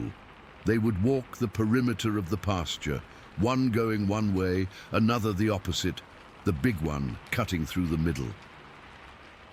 They moved silently, their dark forms blending into the deepening night, only visible when they passed in front of the lighter-colored dirt of the track. They were guarding their kill, or maybe they were guarding the territory they had just taken from us. We sat in that barn for hours. It felt like a lifetime. We had a couple of rifles with us, and we just huddled there in the dark, listening. Every creak of the old timber, every rustle of the wind made us jump. My son had his rifle clutched so tight, his knuckles were white. I kept peering out that filthy window, watching those dark shapes move back and forth, back and forth. They never made another sound, no more roars, no calls to each other, just that silent, menacing patrol.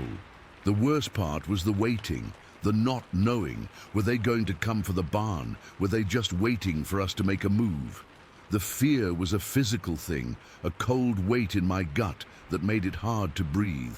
I've never felt so utterly powerless on my own land. This was my home, my family's land, and these things had just walked in and taken it over like they owned it. Sometime in the early morning, maybe 3 or 4 hours before dawn, I saw one of them stop near the edge of the trees. It stood there for a long time, just looking towards the barn. Then it tilted its head back, and I braced for another of those awful roars. But it didn't make a sound. It just stood there, a silent silhouette against the starry sky, and then it melted back into the forest. A few minutes later, the second one did the same. They just vanished. The big one was the last to leave. He finished one more slow circuit of the pasture. He stopped right in the middle, where most of the dead cattle lay. He turned, and for a heart-stopping moment, I thought he was looking right at me, right through that grimy little window in the loft. He took a few steps towards the barn, and my finger tightened on the trigger of my rifle, but he stopped. He just stood there, a towering shadow in the gloom. Then he turned and walked, without a backward glance, into the trees. He was gone. We didn't move until the sun was fully up, bleaching the land with a pale, cold light. The world looked normal. The mountains were still there, the sky was clear, but everything had changed. We finally, cautiously pushed the barn door open. The smell hit us first, blood and death. We walked out into the pasture.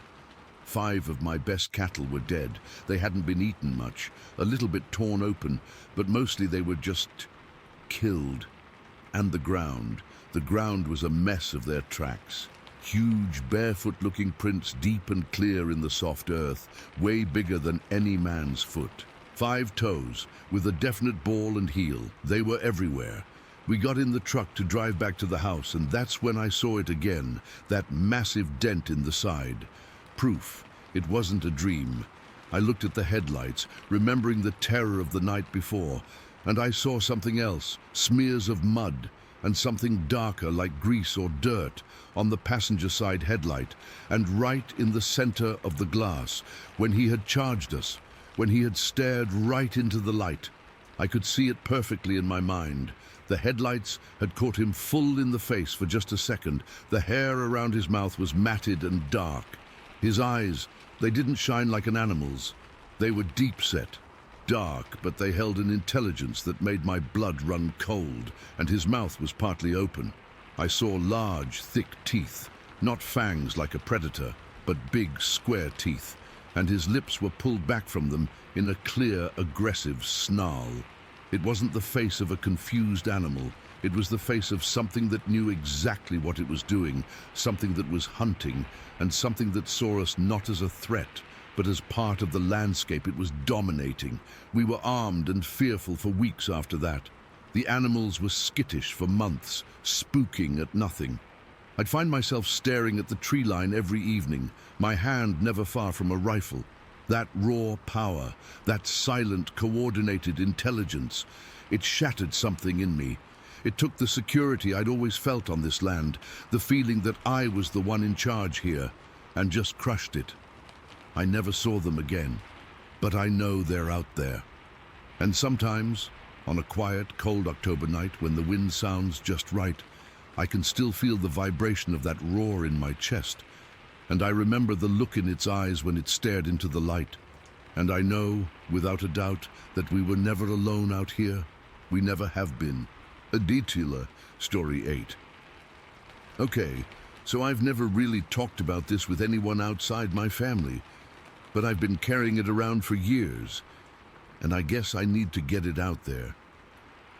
I grew up in this holler in Ohio, deep wooded area, lots of hills and trees, the kind of place where you don't see many neighbors unless you drive a ways.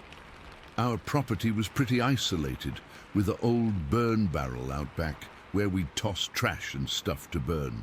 I was just a kid, maybe 8 or 9 years old when this happened, and it's stuck with me ever since. It was one of those crisp fall days, the kind where the air smells like damp leaves and wood smoke, and the sky's that pale grey color that makes everything feel quiet. I remember it was a Saturday, because I didn't have school, and I was helping my mom with chores around the house. We'd been cutting firewood earlier that week, and I'd already been feeling kind of jumpy, like someone was watching me whenever I was out near the sawmill. It wasn't anything I could put my finger on, just this weird sensation that would creep up my spine and make the hairs on my arms stand up. My mom had noticed it too. She'd get real quiet sometimes and tell me to stay close to the house. That morning, I was supposed to take some junk out to the burn barrel. It was around 10 in the morning, I think, because the sun was still low enough that long shadows stretched across the yard. The barrel was maybe 50 feet from the back porch, set in a little clearing surrounded by thick oaks and pines. I grabbed a bag of trash from the kitchen, just normal stuff, food wrappers and paper, and headed out. The ground was damp from dew, and my boots squelched a little in the mud as I walked. As I got closer to the barrel, I started noticing this smell. It's hard to describe, but it was sharp and musky like wet dog mixed with something rotten, but not exactly. It was stronger, almost metallic.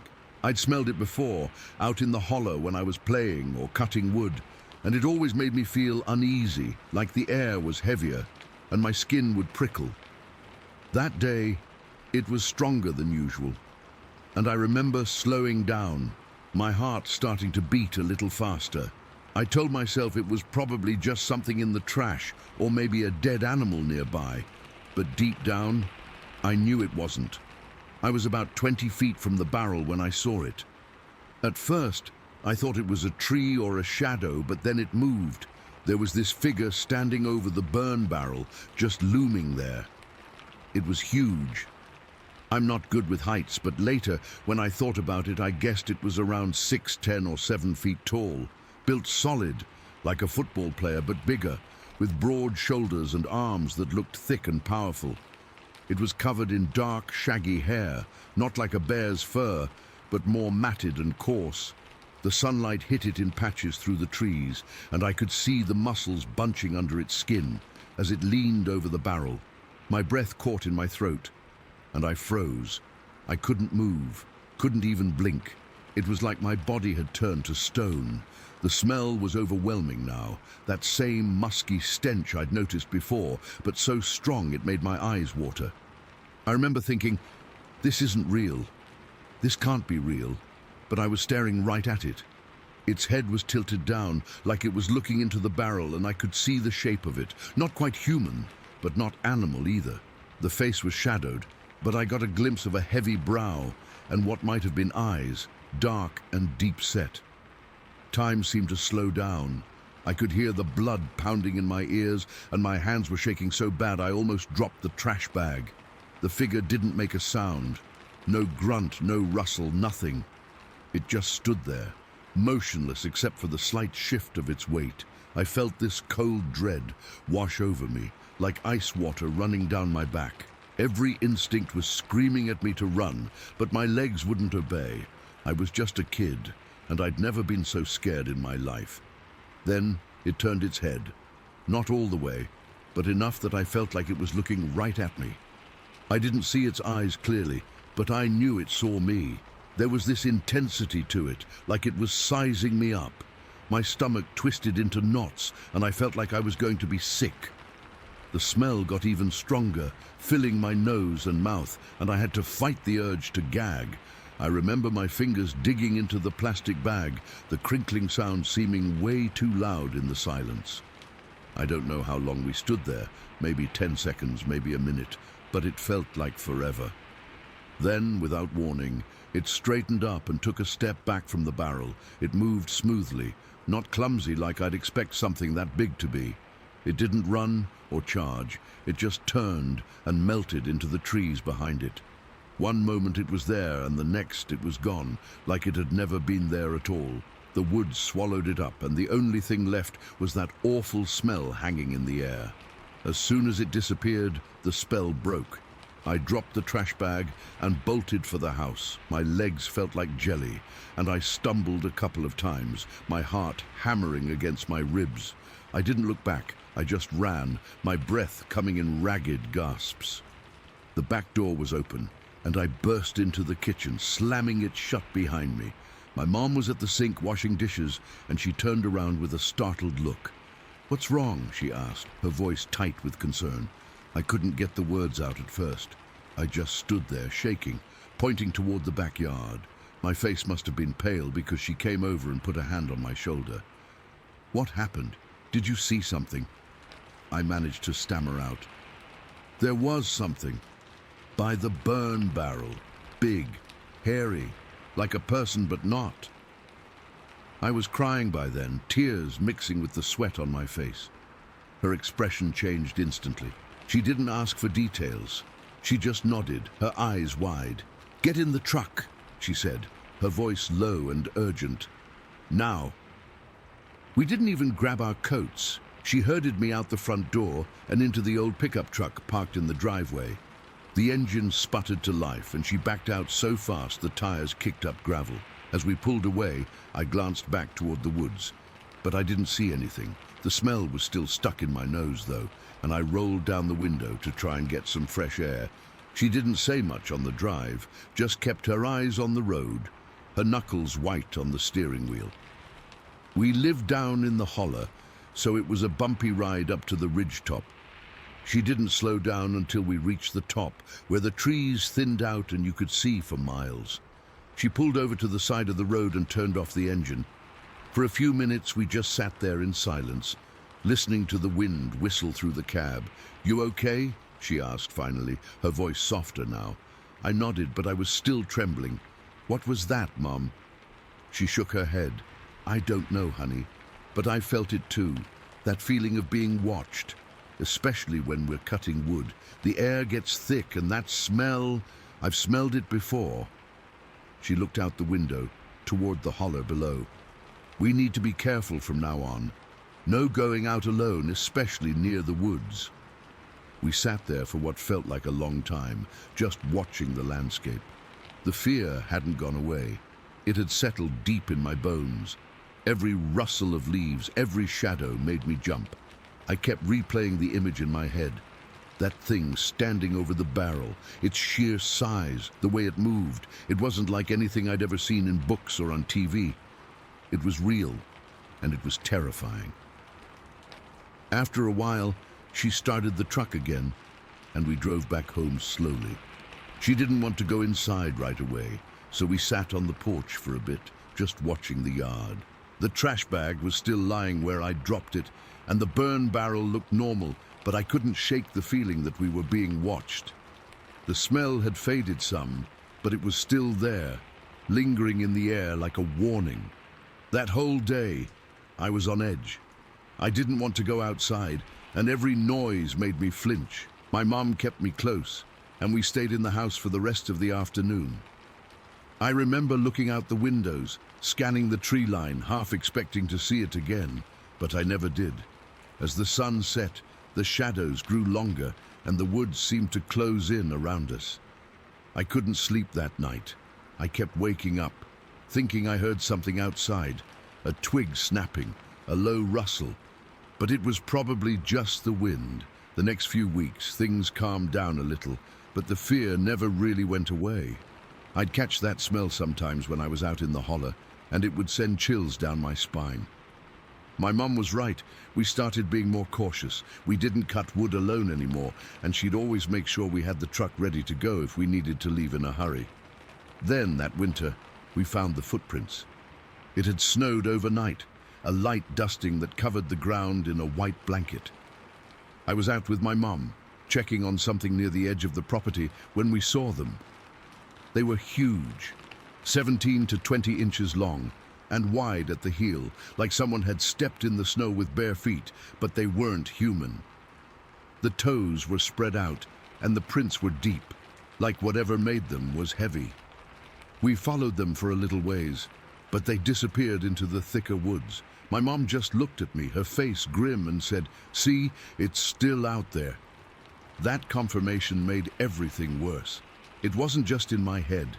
It was real, and it was still around, hiding in the forests and hills of the holler. Even now, years later, I think about that day often.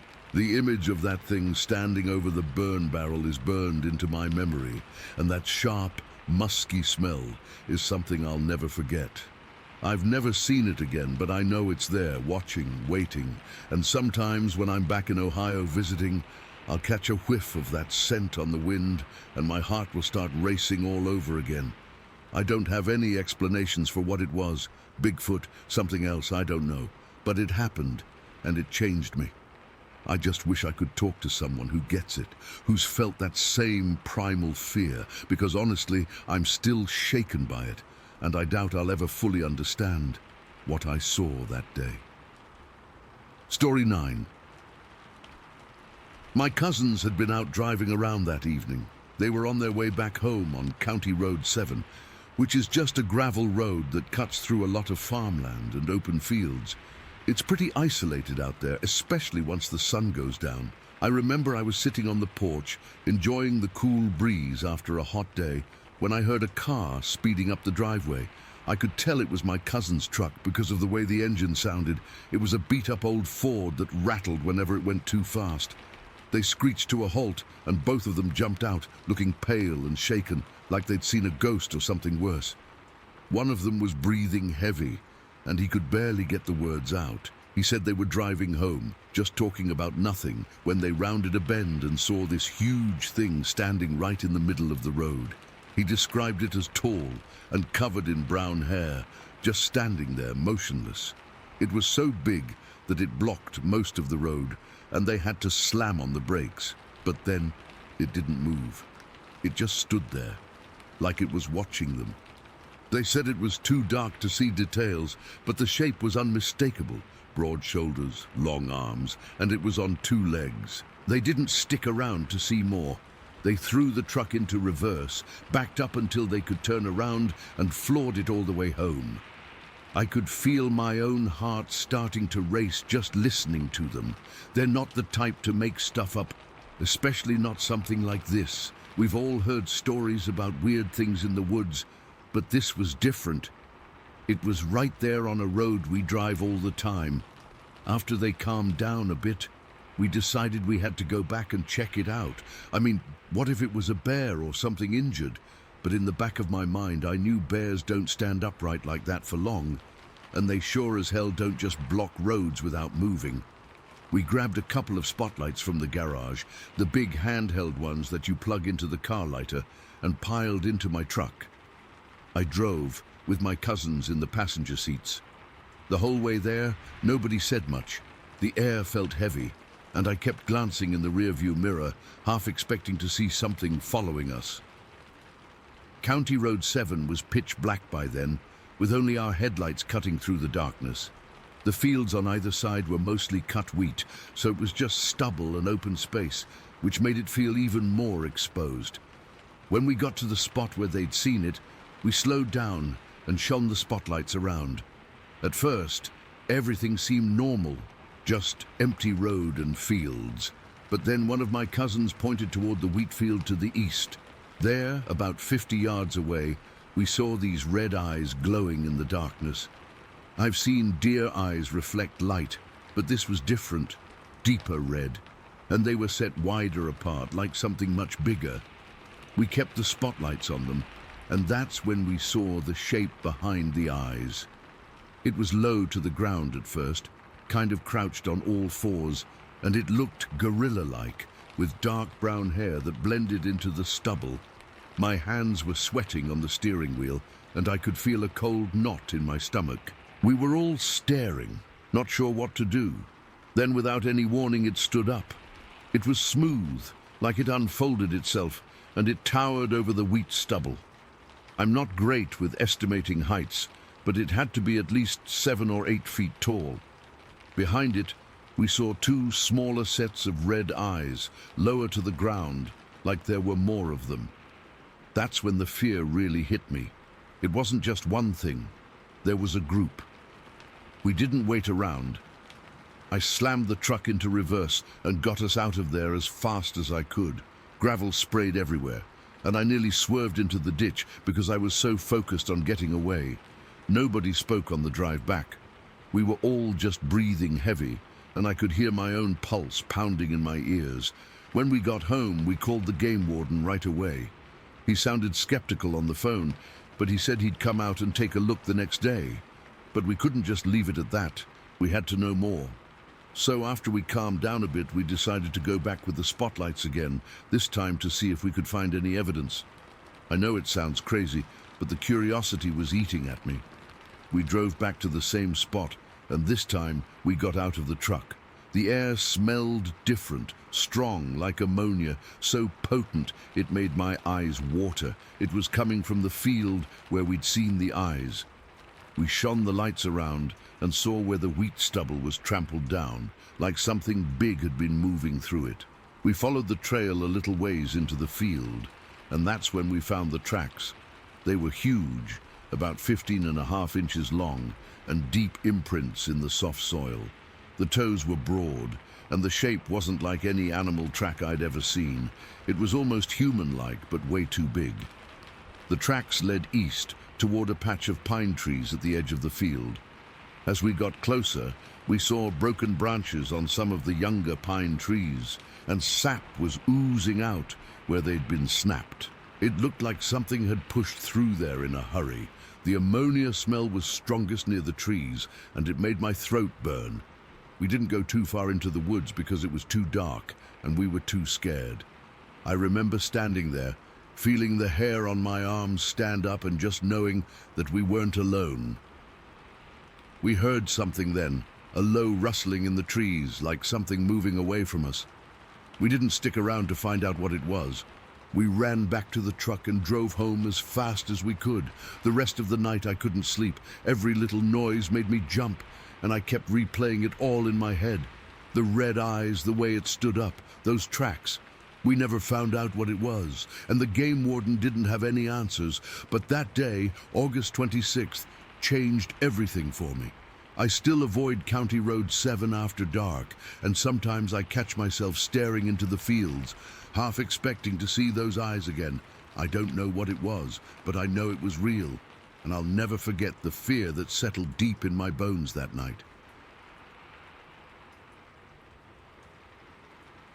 Story 10.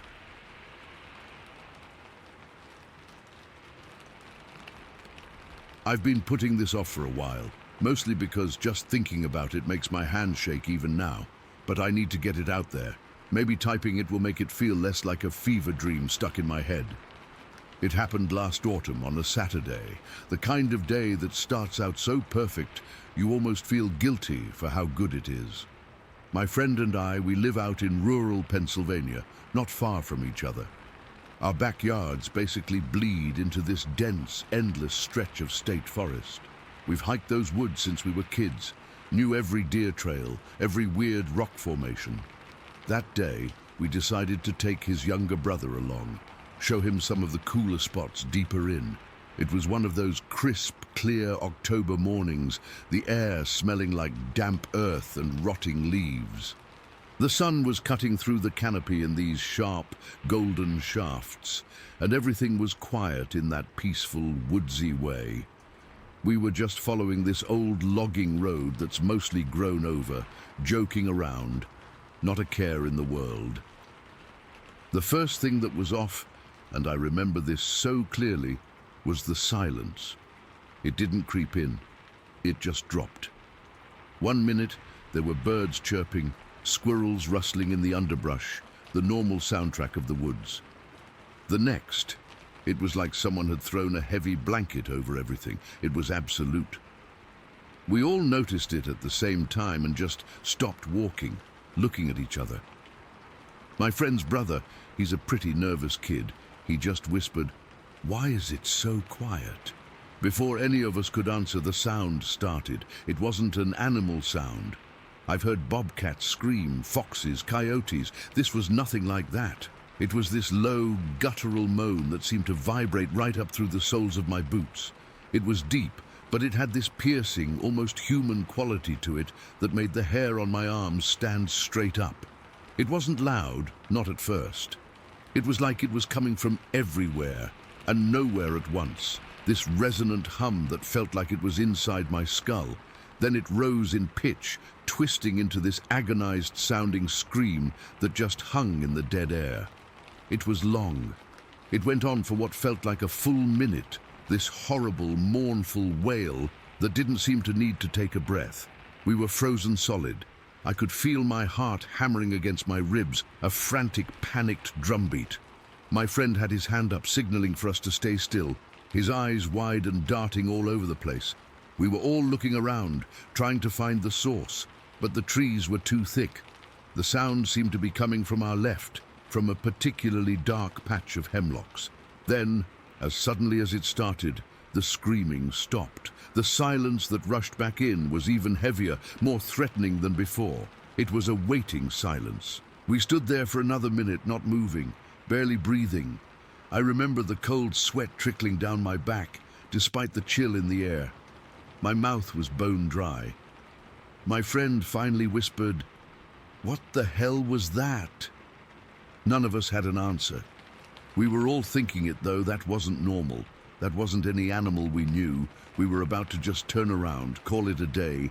The fun completely sucked out of the hike when my friend's brother, who was facing left, made this tiny, choked gasp. He didn't say anything. He just slowly raised a trembling hand and pointed.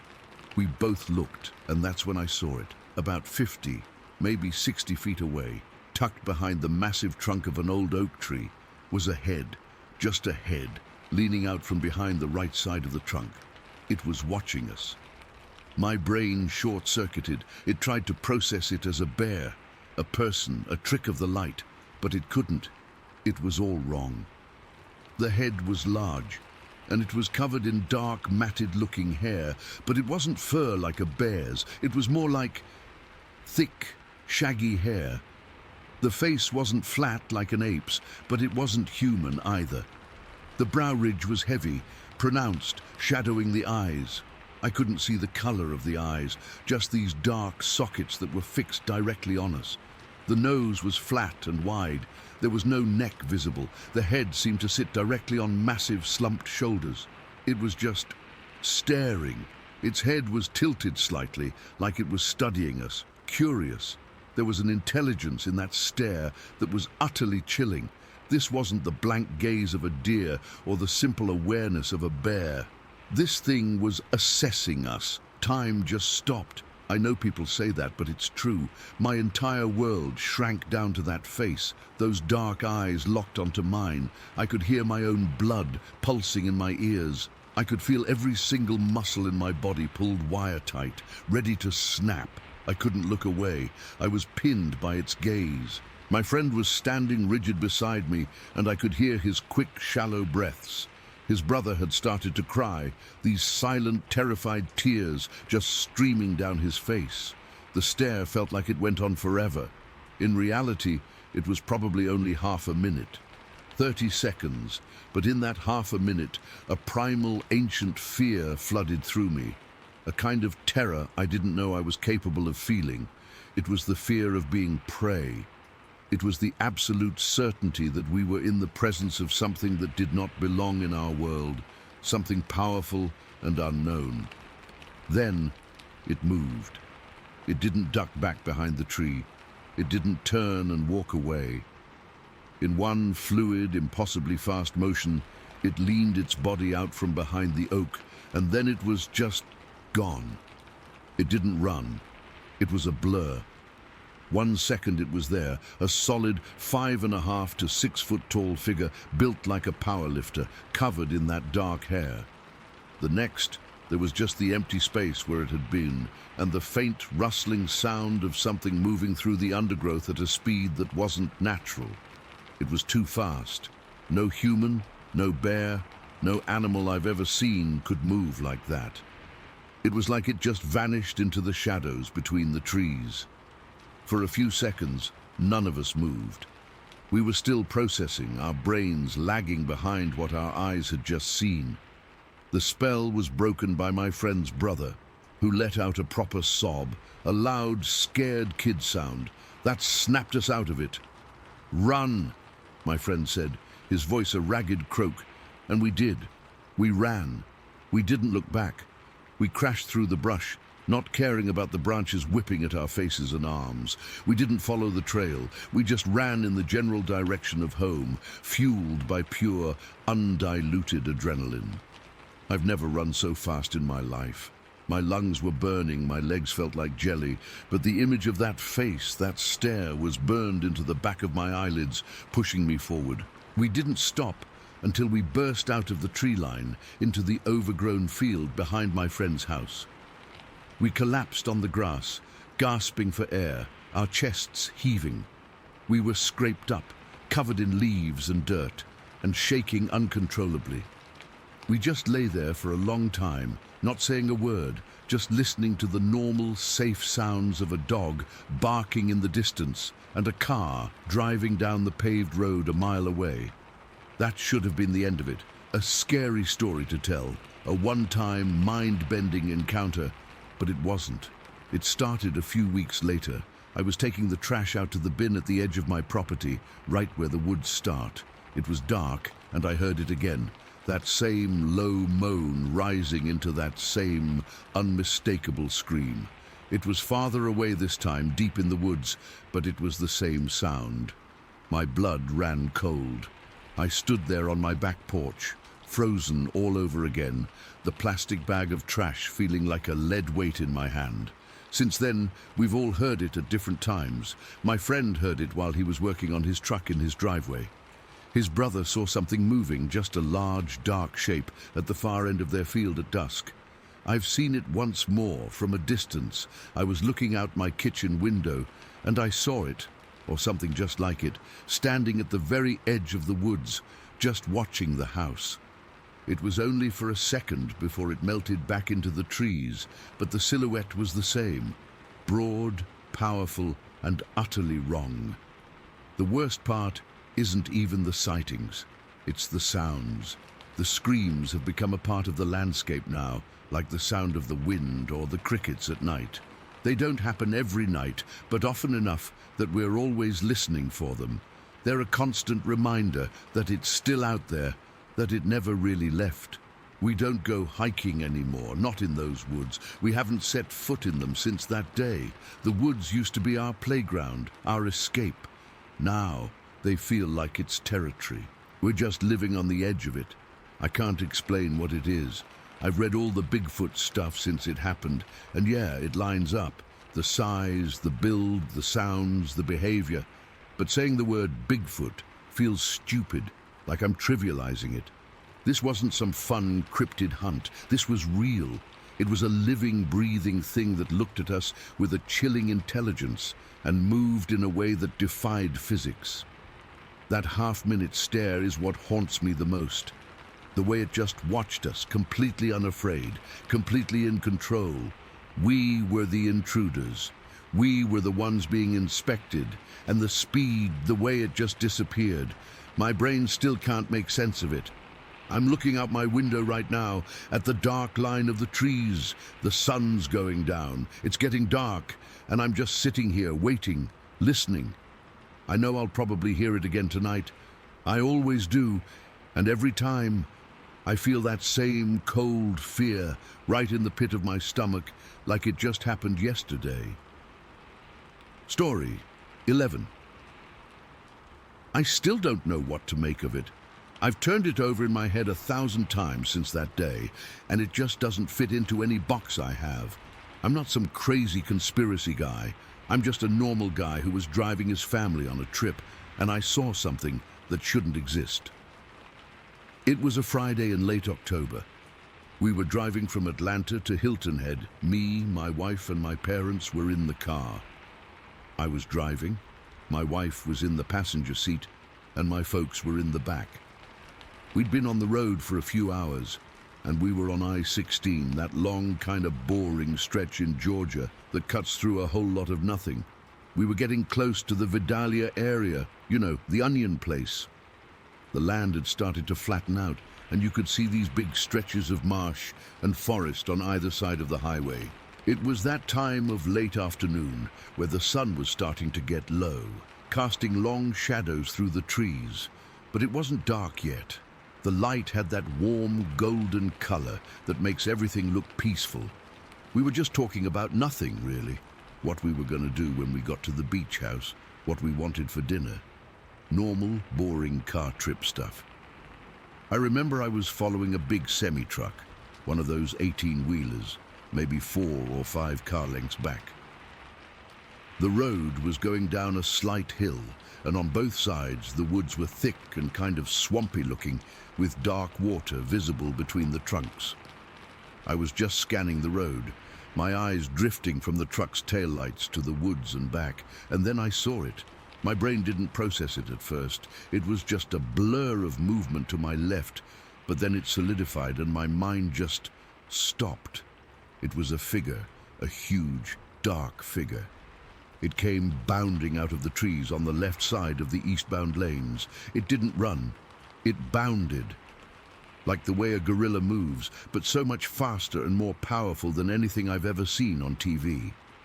It was tall, so unbelievably tall. Its head and shoulders were above the top of the semi-truck I was following. I'm not guessing, I'm not exaggerating. I saw its upper back and the top of its head clear over the trailer. That truck had to be 13 feet tall. This thing was bigger. It was covered in hair, but it wasn't shaggy like a bear. It was dark, almost black, and it looked wet or oily in the low sun. It didn't have the lumbering bulk of a bear. This was leaner, built for power and speed. Its arms were long, and they swung as it moved, propelling it forward. It crossed both eastbound lanes in 2, maybe 3 strides.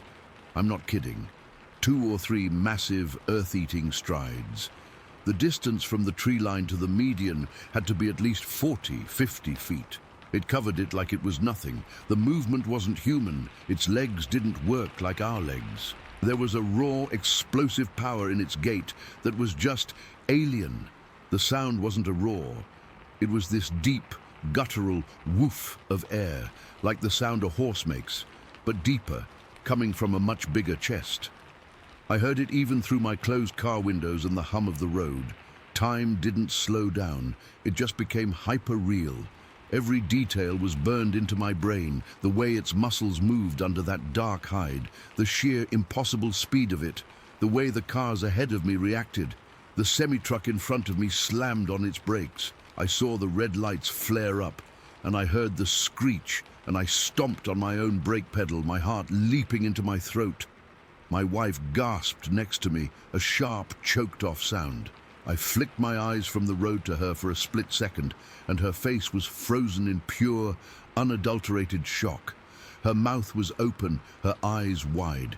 She was staring at the same thing I was. Out of the corner of my eye, I saw the thing clear the far lane, hit the grassy median, and without even breaking stride, it launched itself across the westbound lanes. It was just a dark streak. It vanished into the trees on the other side. The whole thing, from the moment it left the woods to the moment it disappeared, lasted maybe 3 seconds, 4 at the most. And then the world rushed back in. My heart was hammering against my ribs so hard, I thought I was having a heart attack. My hands were clenched on the steering wheel, my knuckles white. I could feel a cold sweat break out all over my body. The car was filled with this tense silence, broken only by the sound of our ragged breathing. My wife turned to me, her face still pale. "Did you see that?" she whispered. Her voice was shaky. Before I could even form a word, my phone rang, blaring through the car's speakers. It was my mom, calling from the back seat. I hit the answer button. "What was that?" Her voice was high and tight with fear. "What in God's name was that? Did you see it?" "I saw it," I said, and my own voice sounded strange and thin. "It was so fast," my dad said from the background, his voice subdued, confused. It looked like a man, but it wasn't a man. I looked in my rearview mirror. The semi-truck in front of me had slowed to a crawl. I could see the driver's head in his side mirror. He was just staring into the woods where the thing had vanished, his hand gripping the wheel.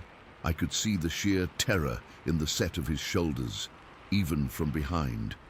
He was paralyzed. We all were. I managed to get my foot to press the accelerator, to get us moving again, to get away from that spot. My legs felt like jelly. I kept my eyes glued to the woods on the right, the westbound side where my wife had seen it go. The trees were just trees now. Normal, still, quiet trees. There was no sign that anything had ever been there. It kept going, my wife said softly, still staring out her window. I saw it. It went right into those trees. It didn't even slow down. For the next 10 minutes, nobody spoke. The mood in the car had gone from relaxed and vacation-ready to a thick, heavy dread. We were all trapped in our own heads, replaying those 3 seconds over and over. My mind was racing, trying to find a logical explanation. A guy in a suit? No way. The speed, the height, the raw animal power. It was beyond any suit, any special effect. A bear? Absolutely not. Bears don't run on 2 legs like that. They don't have that kind of profile. They don't move with that kind of fluid, explosive grace. This thing was built like a nightmare athlete. Its proportions were wrong. The arms were too long, the shoulders were too broad. The way its knees bent when it ran was just off. I kept seeing it in my mind's eye, the way it bounded. It wasn't a run. It was a series of powerful leaps, each one covering a ridiculous amount of ground. Its head never bobbed. It was held steady, like it was focused on a single point across the highway. There was a purpose to its movement that was chilling. My parents are devout Christians, skeptical of anything that smells of the paranormal. Ghosts, aliens, Bigfoot, it's all nonsense to them, stuff for TV.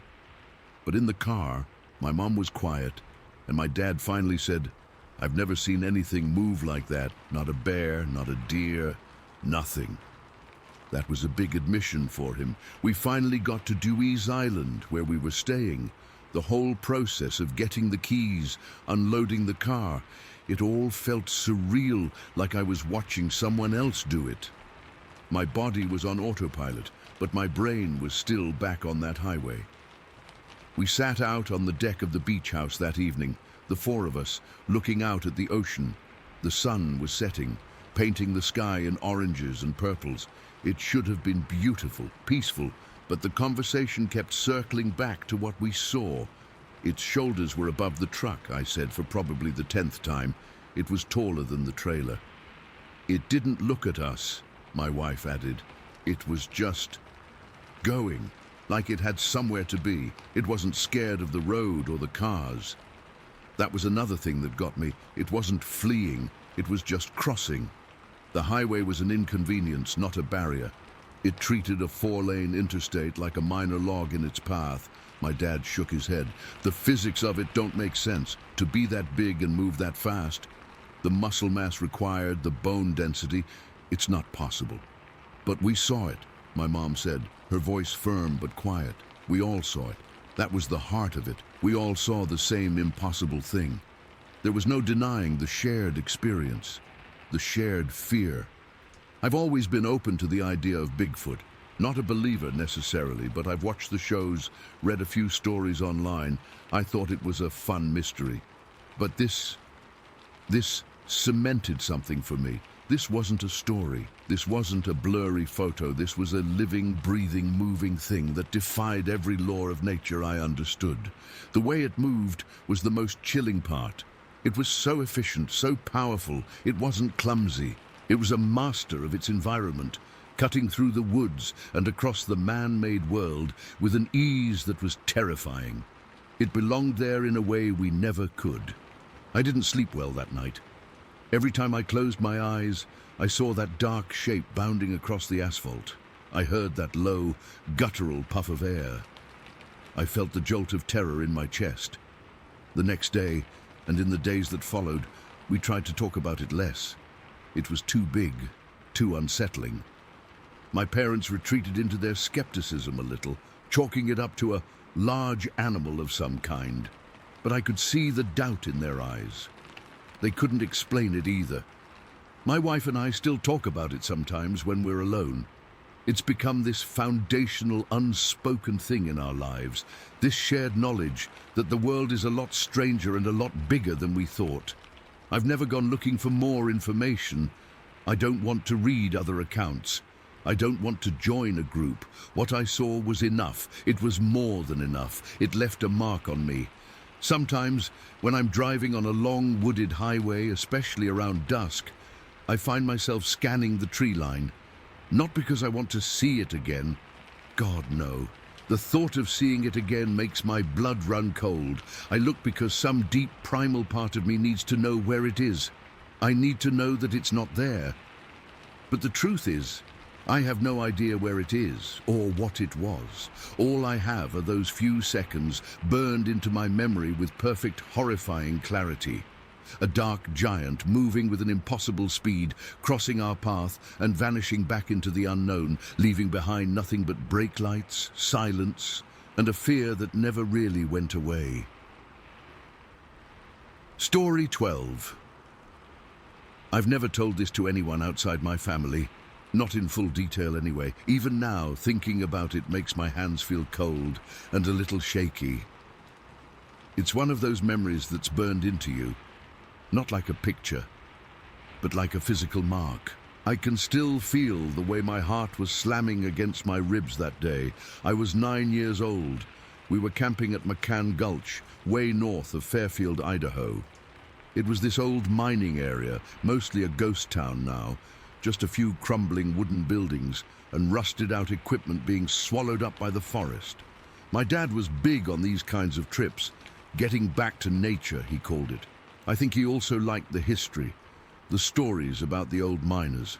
That day, we'd spent the afternoon poking around the ghost town. I remember the air was dry and carried that specific smell of warm pine needles and dust. The sunlight came through the trees in thick, hot shafts, and everything was quiet in a way that felt heavy, not peaceful. We had our dog with us, a mutt named Buddy. He was a good dog, brave, always sticking close by.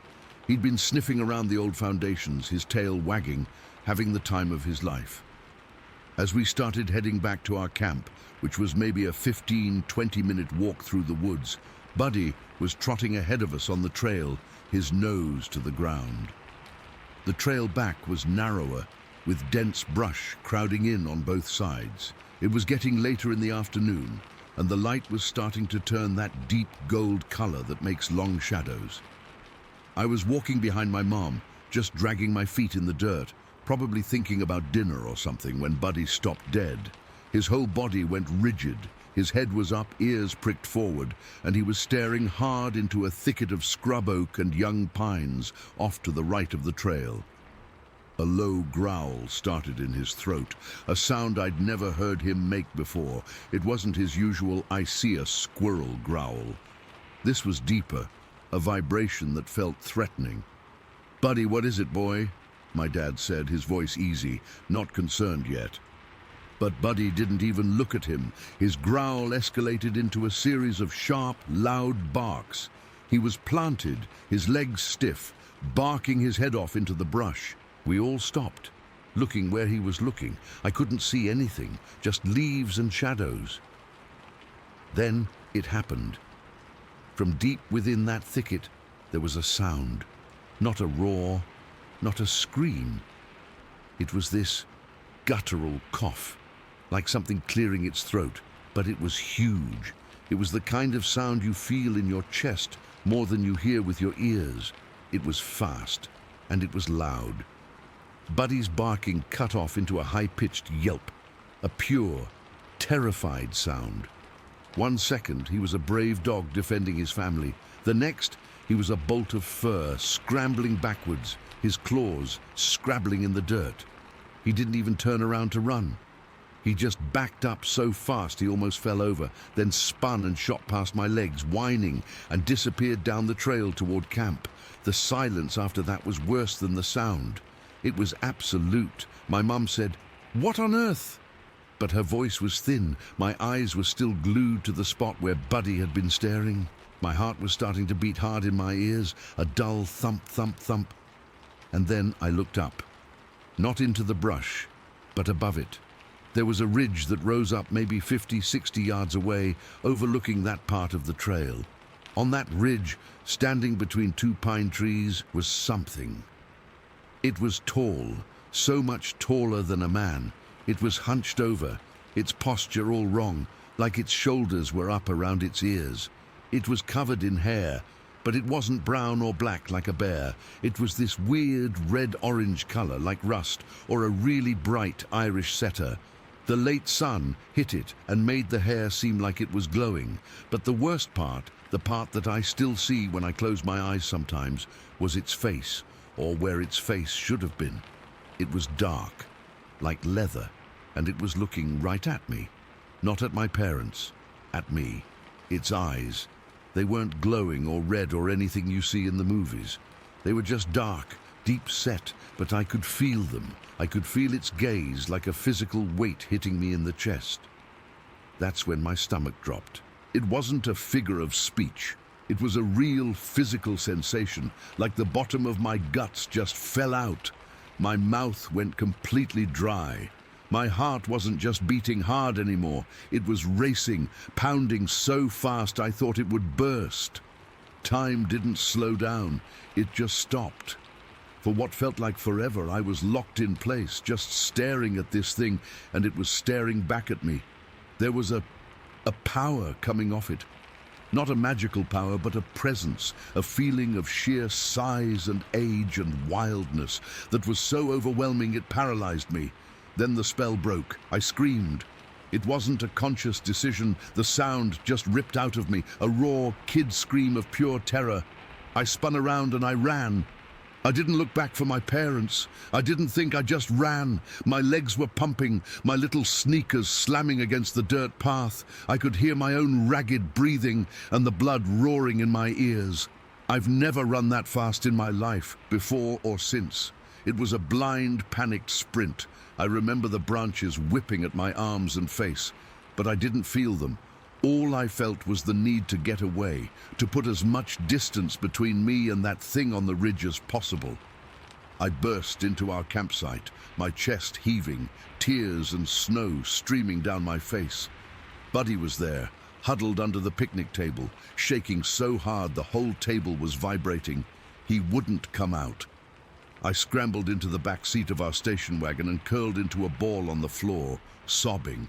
My parents came running into camp a minute later, their faces white. My mom yanked the car door open. "What is it? What did you see?" she was asking, her voice tight with fear. I couldn't even form words properly. I just kept pointing back toward the trail, choking out, "On the ridge, the thing on the ridge." My dad, to his credit, didn't dismiss it. He looked spooked. He kept his voice low. "I saw it too," he said to my mom. "Just for a second. It was big." He didn't describe it. He didn't have to. The look on his face said everything. The next hour was the longest of my life. We didn't know what to do. It was getting darker. My dad got his big flashlight and a hatchet from the toolbox, and he just stood near the fire pit, staring out into the growing darkness.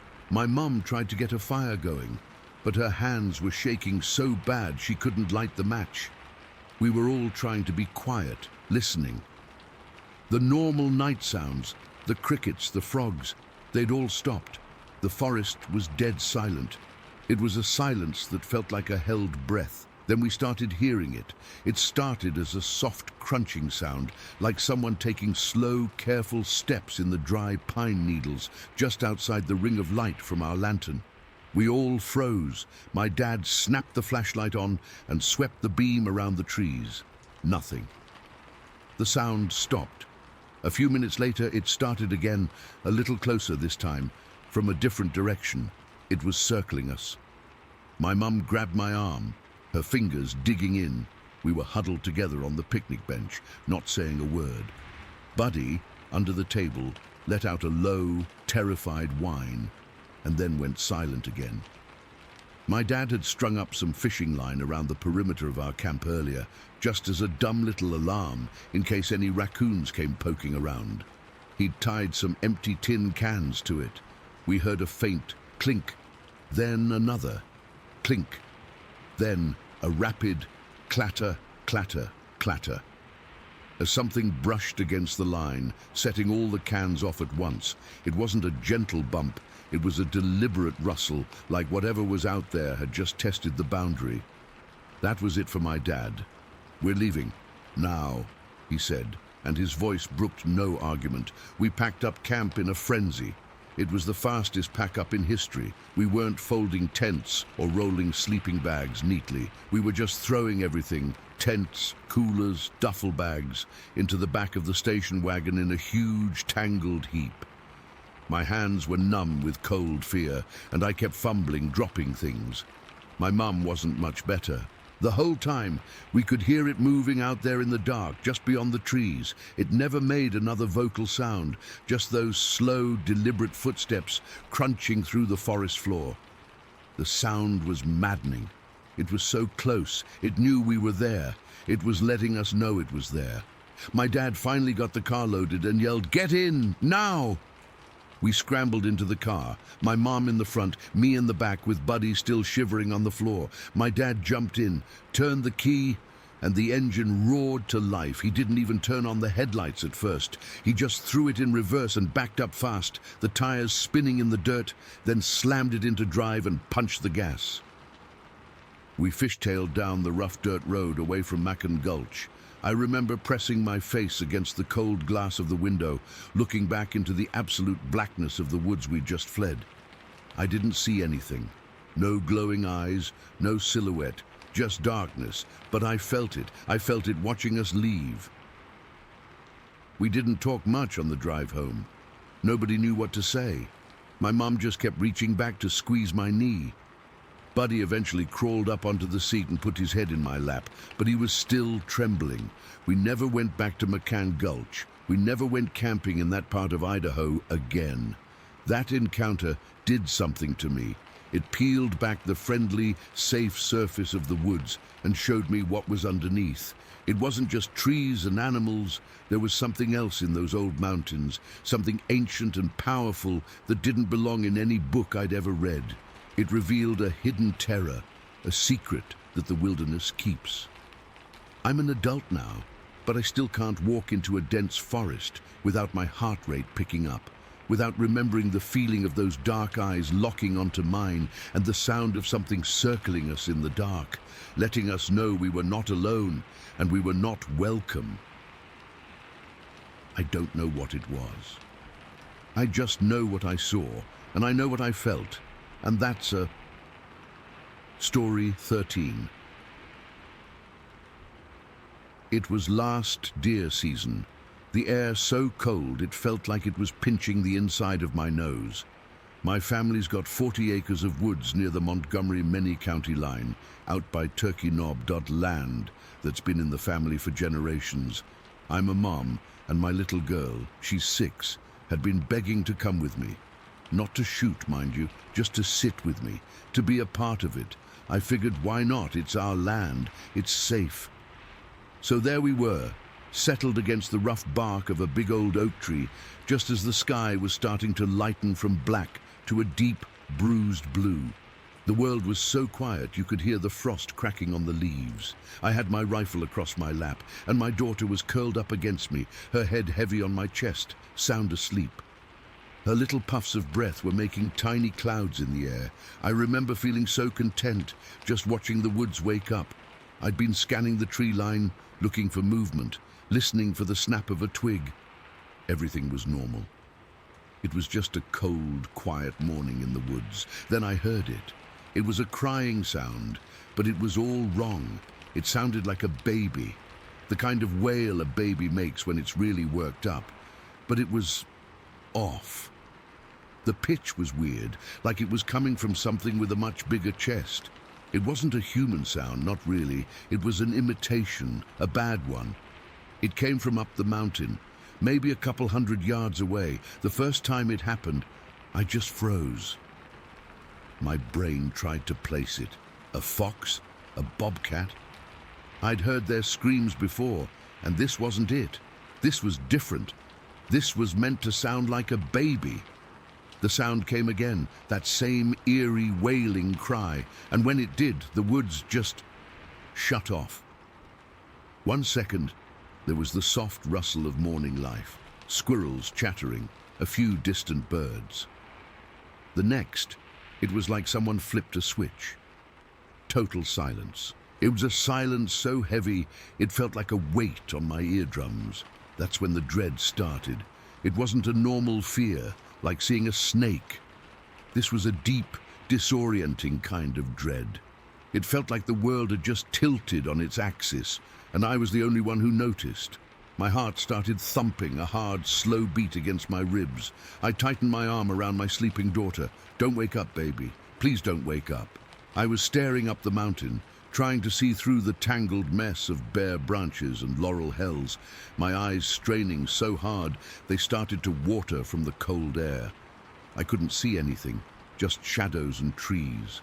My mind was racing, trying to logic it out. A lost child? Out here? At dawn in November? No way! It had to be an animal. It had to be. Then I heard the crashing. It wasn't a gentle rustle. It wasn't a deer moving through brush. This was a full-on, violent crashing, like something big and pissed off was just plowing through the woods, not caring what it broke. It was coming from the same direction as the crying, and it was coming fast, down the mountain, straight towards us. My first thought, my only coherent thought was, bear. We have black bears around here. I've seen them before. This sounded big, like a big bear. I fumbled for my rifle, my hands suddenly clumsy and numb with a cold that had nothing to do with the weather. I tried to shift my daughter to get her behind me, but she was dead weight in my lap, still sleeping peacefully through all of this. The crashing got louder, closer. I could hear small trees snapping. It was a terrifying, unstoppable sound. I finally got the rifle up, my finger on the trigger guard, my shoulder braced against the tree. I was breathing in short, ragged gasps. The sound was right on top of us now, just beyond the thicket, maybe 30 yards away. This is it, I thought. This is where I have to shoot a bear to protect my child, and then it came out of the trees. It wasn't a bear. It was huge and dark, a mass of shadow and motion, but it was running on two legs, upright. For a split second, my brain just broke. It couldn't process what it was seeing. It was like looking at a picture that's been cut wrong and pasted back together. The shape was all wrong for a man. Too big, too bulky, moving with a raw, powerful gait that was nothing like a human jog. It charged down the slope and then skidded to a stop in a small clearing, not 20 feet from our tree. The ground was muddy there, and I saw its feet sink in. That's when I got my first real look at it, and my blood went cold. It was covered in hair, long and shaggy and a dark brown, almost black. But its face and its hands were different. The skin there was a grayish, leathery color, like an elephant's hide. It was tall, maybe 6 feet, but so broad its shoulders were massive, and its eyes. That's what I'll never forget. They weren't animal eyes. They weren't the blank black beads of a bear. They were human-like. They had whites around them and dark, intelligent-looking pupils. It was panting, great plumes of steam billowing from its mouth and nose. It glanced behind it, back up the mountain, like it was checking to see if it was being followed. Then its head swiveled, and those eyes locked directly onto mine. Time just stopped. Its brow was heavy, and it furrowed, wrinkling that gray skin on its forehead. The expression was pure, startled surprise, like Iki was the strange thing in the woods. Its mouth was open slightly, and I could see its teeth, not fangs, but big, flat, human-looking teeth. In that moment, it looked aggressive, primed. Every muscle in its body was coiled. It was ready to charge. I was ready to fire. My whole world had shrunk down to the space between me and this creature. My finger was on the trigger. I could feel the cold metal. I could feel my daughter's heartbeat against my side, or maybe it was my own, pounding so hard I thought my ribs would crack. This is how I die, I thought, right here protecting my baby. And then everything changed. Its eyes, which had been wide with surprise and what looked like anger, shifted. They dropped from my face, down to my lap, down to my daughter, who was still asleep, her cheeks smushed against my coat. I saw its gaze take her in. I saw the understanding click in its eyes. It was so clear, so unmistakable. The tension just melted out of its body. The furrowed brow relaxed. The hard line of its mouth softened. The aggressive posture slumped just a little. It wasn't looking at a threat anymore. It was looking at a mother holding her child. It let out a low huff, a sound that wasn't a growl, more like a sigh. Then, slowly, deliberately, it crouched down. It didn't squat like a man. It dropped into a deep crouch, its powerful haunches low to the ground, making itself smaller, less intimidating. It held out its hands. They were huge, with those gray, leathery palms facing me. It was a gesture I've seen 100 times. It's the universal sign for easy now. I'm not going to hurt you. Calm down. I've done it myself with spooked horses and strange dogs. It held its hands like that, and it made a soft, almost cooing sound in the back of its throat. My own breath hitched I was still pointing the rifle, but my grip had gone slack. I was just staring, my mind completely blank with a kind of shock I didn't know was possible. It started to back away, not turning its back, but moving backwards, its eyes never leaving mine. It moved slowly, carefully, placing its feet with purpose so it didn't make a sound. It backed into the thicket it had just exploded out of. The branches closed around it, swallowing the dark shape. For a second it was gone, and I thought that was it. But then I saw it again, about 50 yards up the hillside, moving through the trees. It wasn't crashing anymore. It was climbing, pulling itself up with an incredible, effortless strength, using its arms as much as its legs, scaling the steep, rocky slope like it was nothing. It moved so fast, a fluid, powerful motion, and in a few heartbeats, it had vanished into the deep shadows of the mountain, gone. The woods were still dead silent. I don't know how long I sat there. My arms were trembling so bad I had to lower the rifle. I looked down at my daughter. She was still asleep, her eyelashes fluttering with a dream. She had no idea that her mother had just stared into the eyes of something that wasn't supposed to exist. No idea that my entire understanding of the world had just been ripped to shreds and sewn back together in a way I couldn't comprehend. I finally managed to stand up, my legs feeling like wet noodles. I hoisted my daughter onto my hip, her head lolling onto my shoulder. I didn't even bother slinging my rifle. I just held it in one hand and her with the other, and I started walking. I walked out of those woods, and the weirdest part, I wasn't afraid. Not in that heart-pounding, run-for-your-life way. The terror was gone, replaced by this heavy, profound stillness inside me. I felt calm. I just walked, one foot in front of the other, following the path back to the truck. The sun was fully up now, casting long golden fingers through the trees. Birds had started singing again. The world had turned back on. I loaded my daughter into the truck, buckled her in, and drove home. I didn't tell my husband. Not then. What would I even say? Hey, honey, I think I just had a moment of mutual understanding with a Sasquatch up on the knob. He'd have had me committed. But it haunts me, not like a ghost, but like a memory that's too big to fit inside my head. I can't stop thinking about its eyes, the shift in them, the way it went from a potential predator to something else. Something that saw me, not as a hunter, but as a mother. It felt like an unspoken communication passed between us, a thread of understanding that connected two mothers in the middle of the wilderness. It recognized my protectiveness, and I recognized its intelligence, its choice. That single moment, that split-second decision it made not to charge, changed everything for me. It changed how I see these woods I've known my whole life. There's more in them than I ever knew, and it changed how I see being a mother. That instinct, that fierce, primal need to protect, maybe it's not just a human thing, maybe it's a universal thing, maybe it's what stopped that creature in its tracks just as much as my rifle did. I still go out to the property, I still hunt, but I'm different now.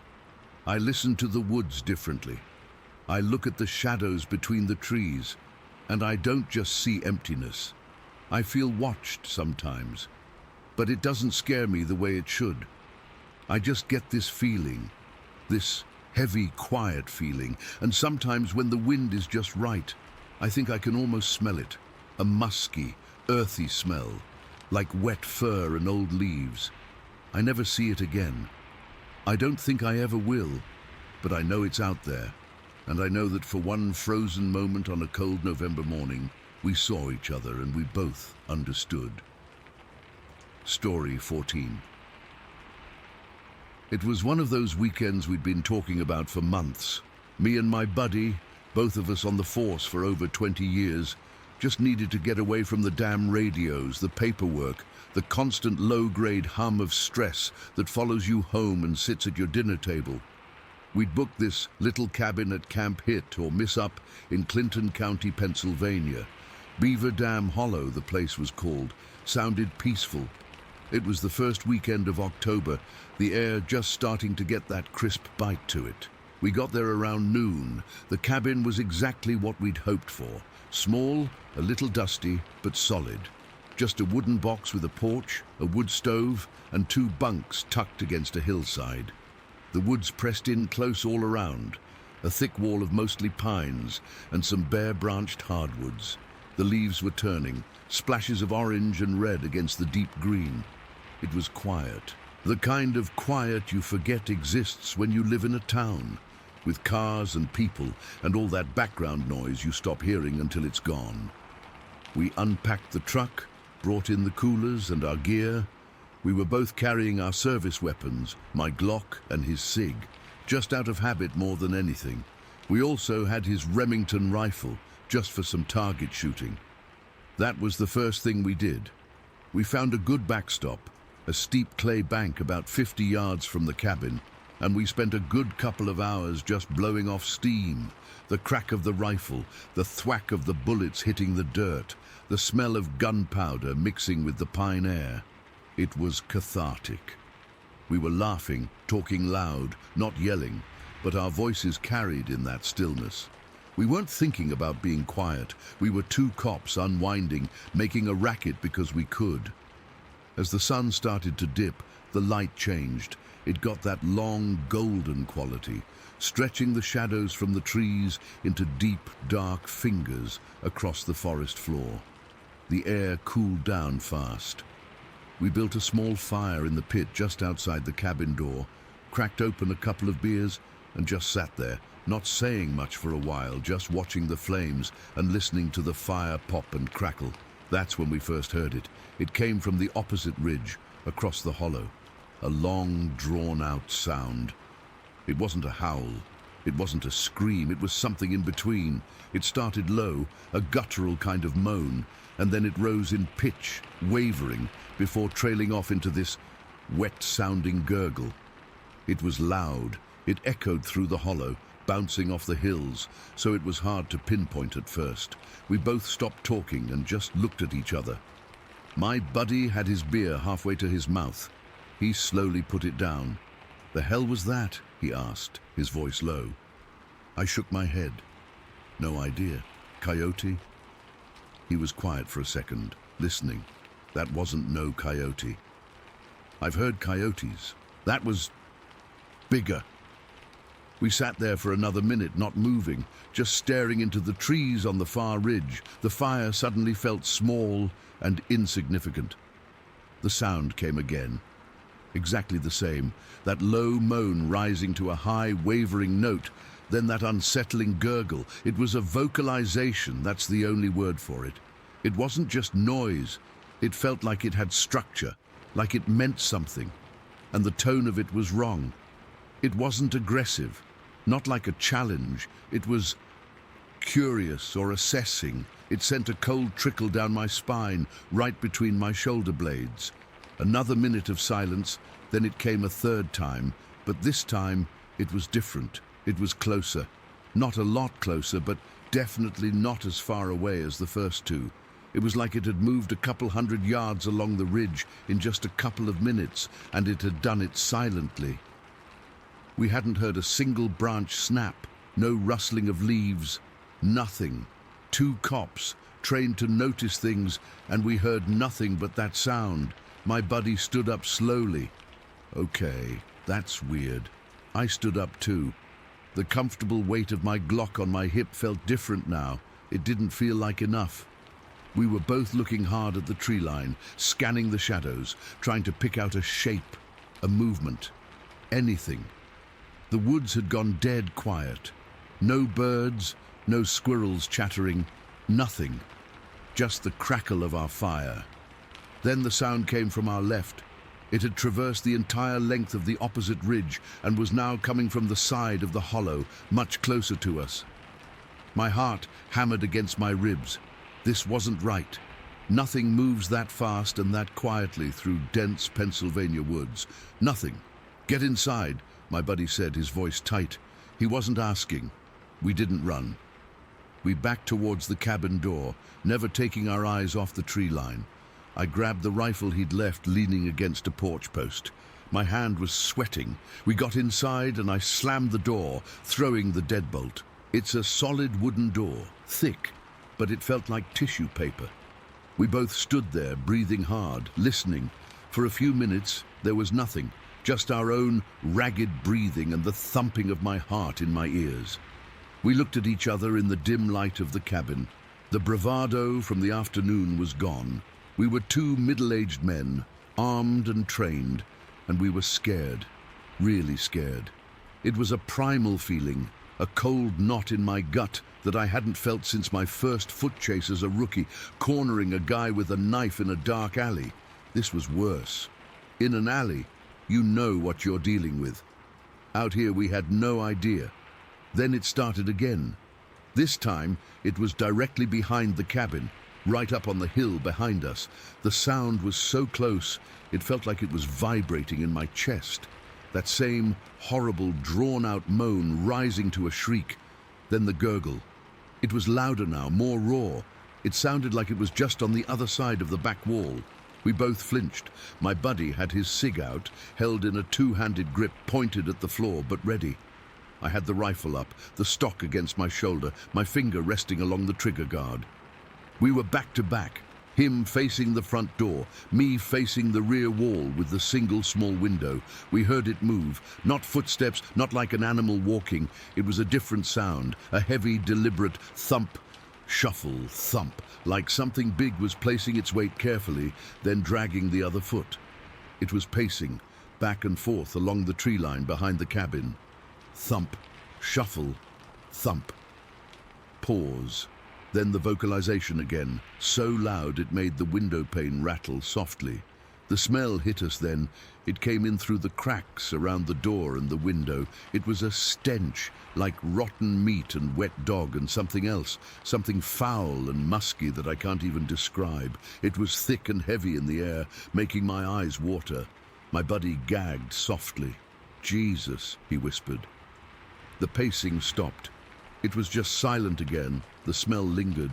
We stood there, frozen, for what felt like an hour. Every muscle in my body was tensed. My shoulder ached from holding the rifle up.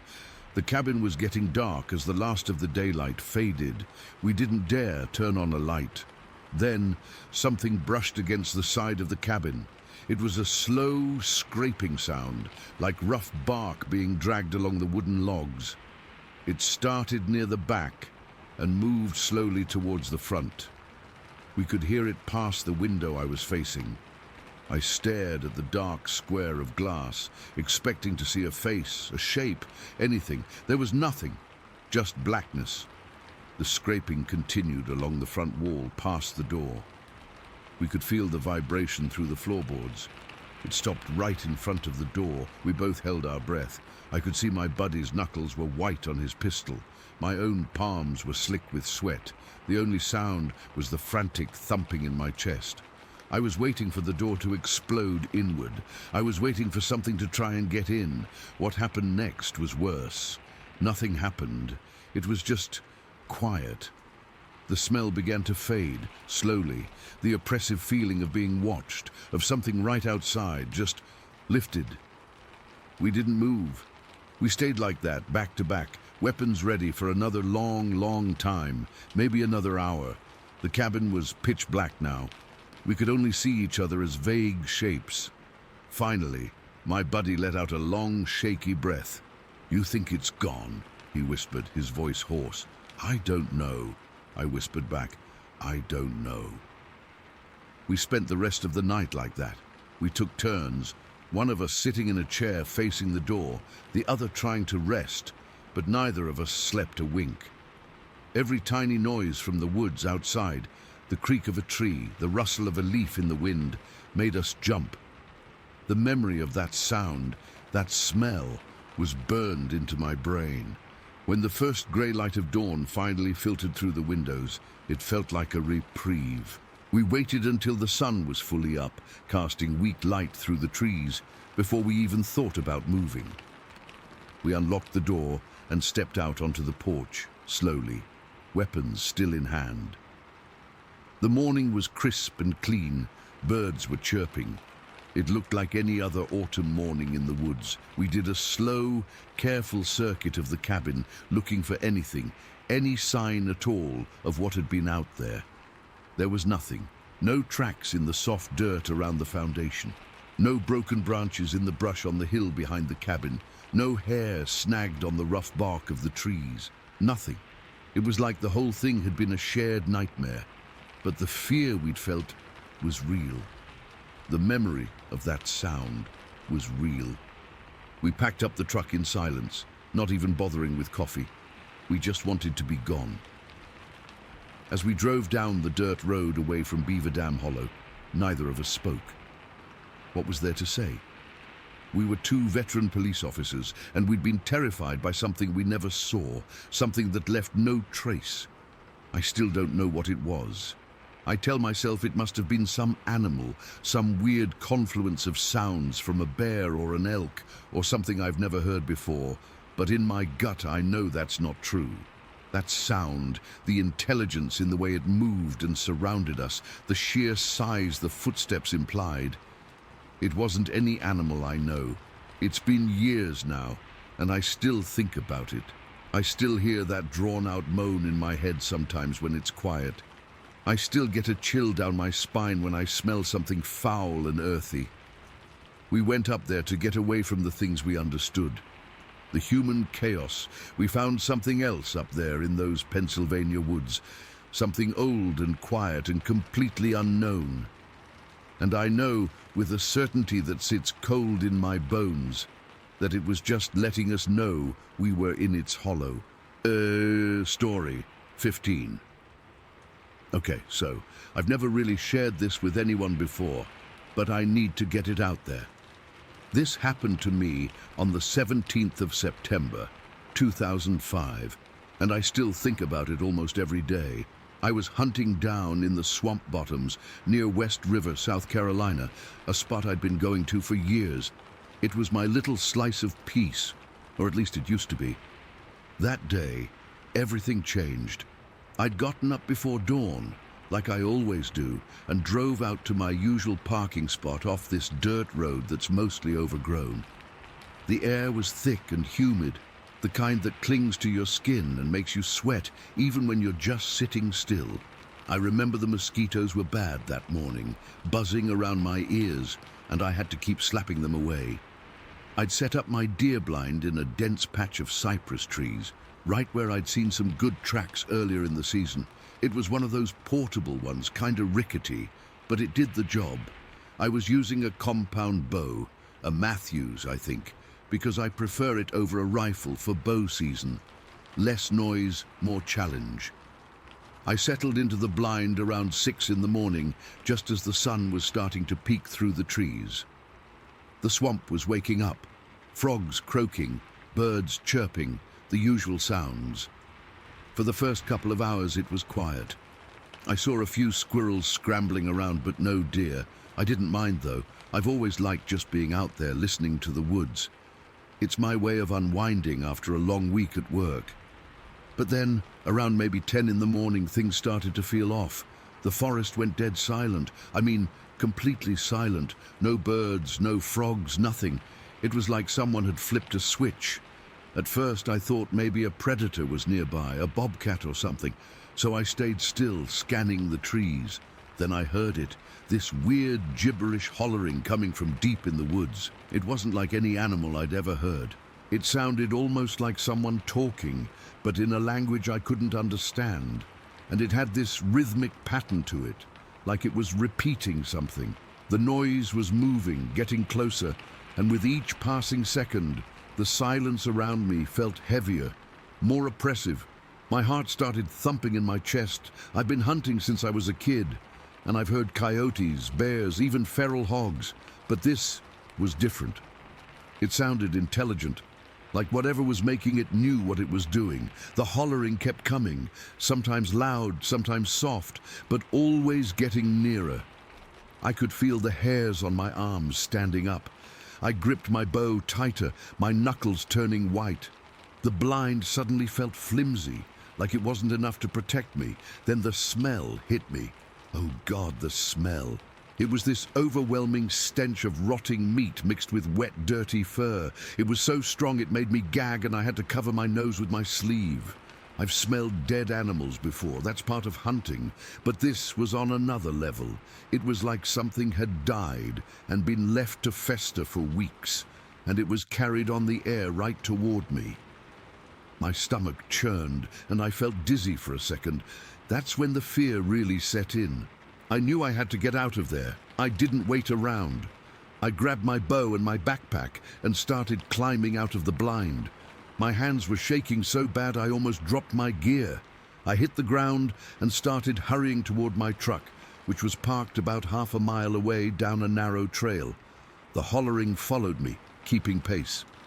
It was like whatever it was knew where I was and was tracking me. I could hear it moving through the underbrush, branches snapping, but I couldn't see anything. The woods were too thick, and the canopy overhead blocked most of the light, making everything shadowy and dim. I was moving as fast as I could without running, trying not to make too much noise, but my heart was pounding so hard I could feel it in my throat. Every few steps I'd glance back, but I didn't see anything except trees and shadows. The gibberish kept up, that same rhythmic noise, and it felt like it was right behind me. I started jogging, then full-on running, my boots squelching in the mud. The trail was slippery from recent rains, and I almost fell a couple of times. My breath was coming in ragged gasps, and I could taste the fear in my mouth, metallic and sour. About halfway to the truck, the hollering stopped. Just like that, 1 minute it was there, echoing through the trees, and the next, nothing. The silence was even worse. It was so quiet I could hear my own heartbeat thudding in my ears. I slowed down, listening, but all I heard was the squish of my boots in the mud. Then, from my left, maybe 20 yards away, I heard this deep, slow exhale. It was low and guttural, like a huge animal breathing out, but it had a weight to it that felt almost human. I froze. My whole body went cold. I fumbled for my flashlight. It was one of those heavy-duty ones I keep in my pocket, and clicked it on. The beam cut through the gloom, shaking because my hand was trembling. I swept it toward where the sound came from, and that's when I saw it. Standing there, partly hidden by a tangle of vines, was this massive creature. It had to be at least 8 feet tall, covered in dark, matted hair that looked wet and clumped together. Its arms were huge, thicker than my thighs, and hung down almost to its knees. But the worst part was its eyes. They were amber-colored, like a cat's, and they seemed to glow in the flashlight beam. They were fixed on me, and I felt this primal terror wash over me, like I was looking at something that shouldn't exist. It was just standing there, breathing heavily, its chest rising and falling. The smell was stronger now, making my eyes water. I couldn't move. I was rooted to the spot, my bow hanging uselessly at my side. Then it mumbled softly. It wasn't a growl or a roar. It was this low, almost conversational sound, like it was talking to itself. I couldn't make out any words, but it had this cadence that felt intelligent, like it was processing something. The sound sent chills down my spine. It was the same kind of gibberish I'd heard earlier, but up close, it was even more unsettling. We stood there for what felt like forever, but it was probably only a few seconds. Then, slowly, it turned away and started moving back into the woods. It didn't run or hurry. It just melted into the shadows like it was part of the forest. I could hear its footsteps, heavy and deliberate, fading away. The moment it was gone, the spell broke and I bolted. I didn't look back. I ran as fast as I could, my lungs burning, branches whipping at my face. I didn't care about anything except getting to my truck. When I finally reached it, I yanked the door open and threw my gear inside. My hands were so shaky I could barely get the key in the ignition. I started the engine and peeled out, mud flying everywhere. I drove like a maniac, not slowing down until I was back on the main road. The whole way, I kept checking my rearview mirror, half expecting to see those amber eyes staring back at me, but there was nothing, just the empty road behind me. I got home and sat in my driveway for a long time, just trying to catch my breath. I was covered in sweat and mud, and I stank of that foul odor. I took a shower and scrubbed until my skin was raw, but I couldn't get the smell out of my nose. That night, I didn't sleep. Every little noise made me jump. I kept replaying it in my head. The hollering, the stench, those eyes. I've never felt so scared in my life. The next day I went back. I don't know why. Maybe to prove to myself that it was real. I parked in the same spot and walked back to where I'd seen the creature. And there in the mud was this huge footprint. It was about 18 inches long, shaped like a human foot but wider, with deep impressions from the toes. It was fresh from the rain the night before. Seeing it made my stomach drop. It was confirmation that I hadn't imagined it. That thing was real.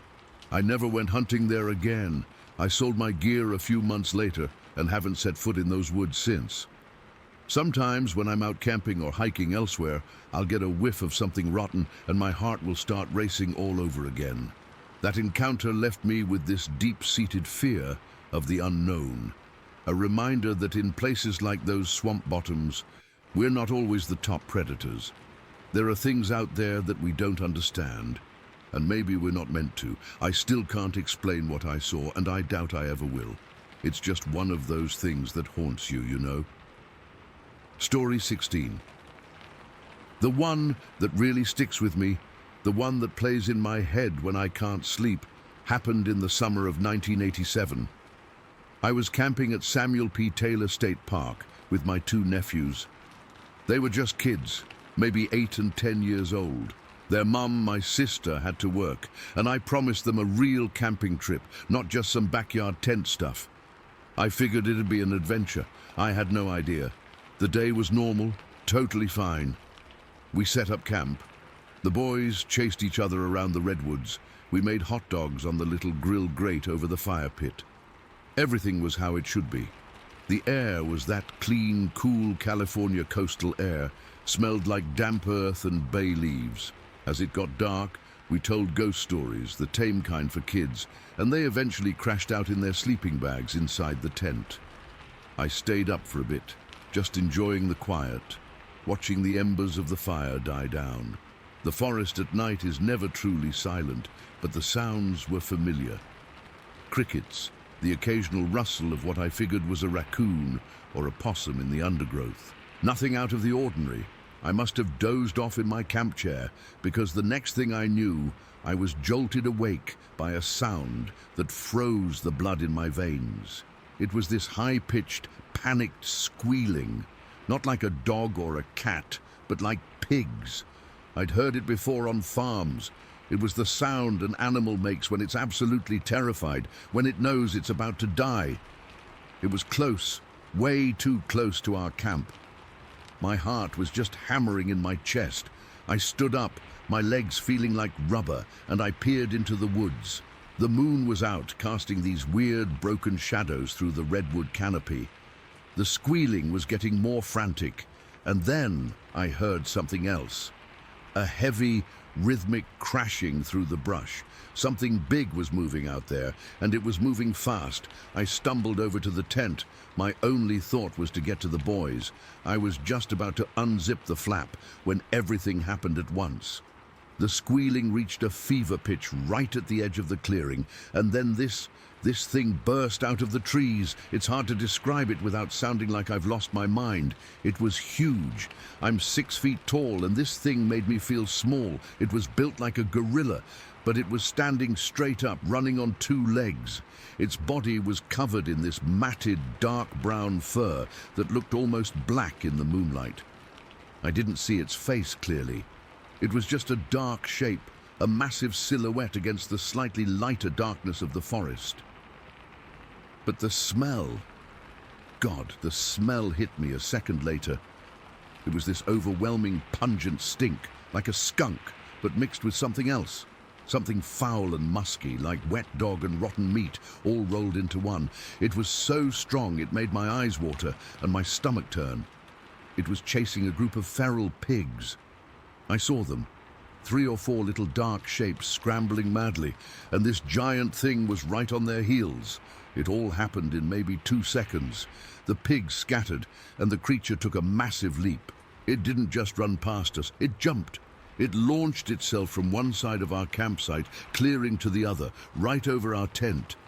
I can still feel the displacement of air as it went by.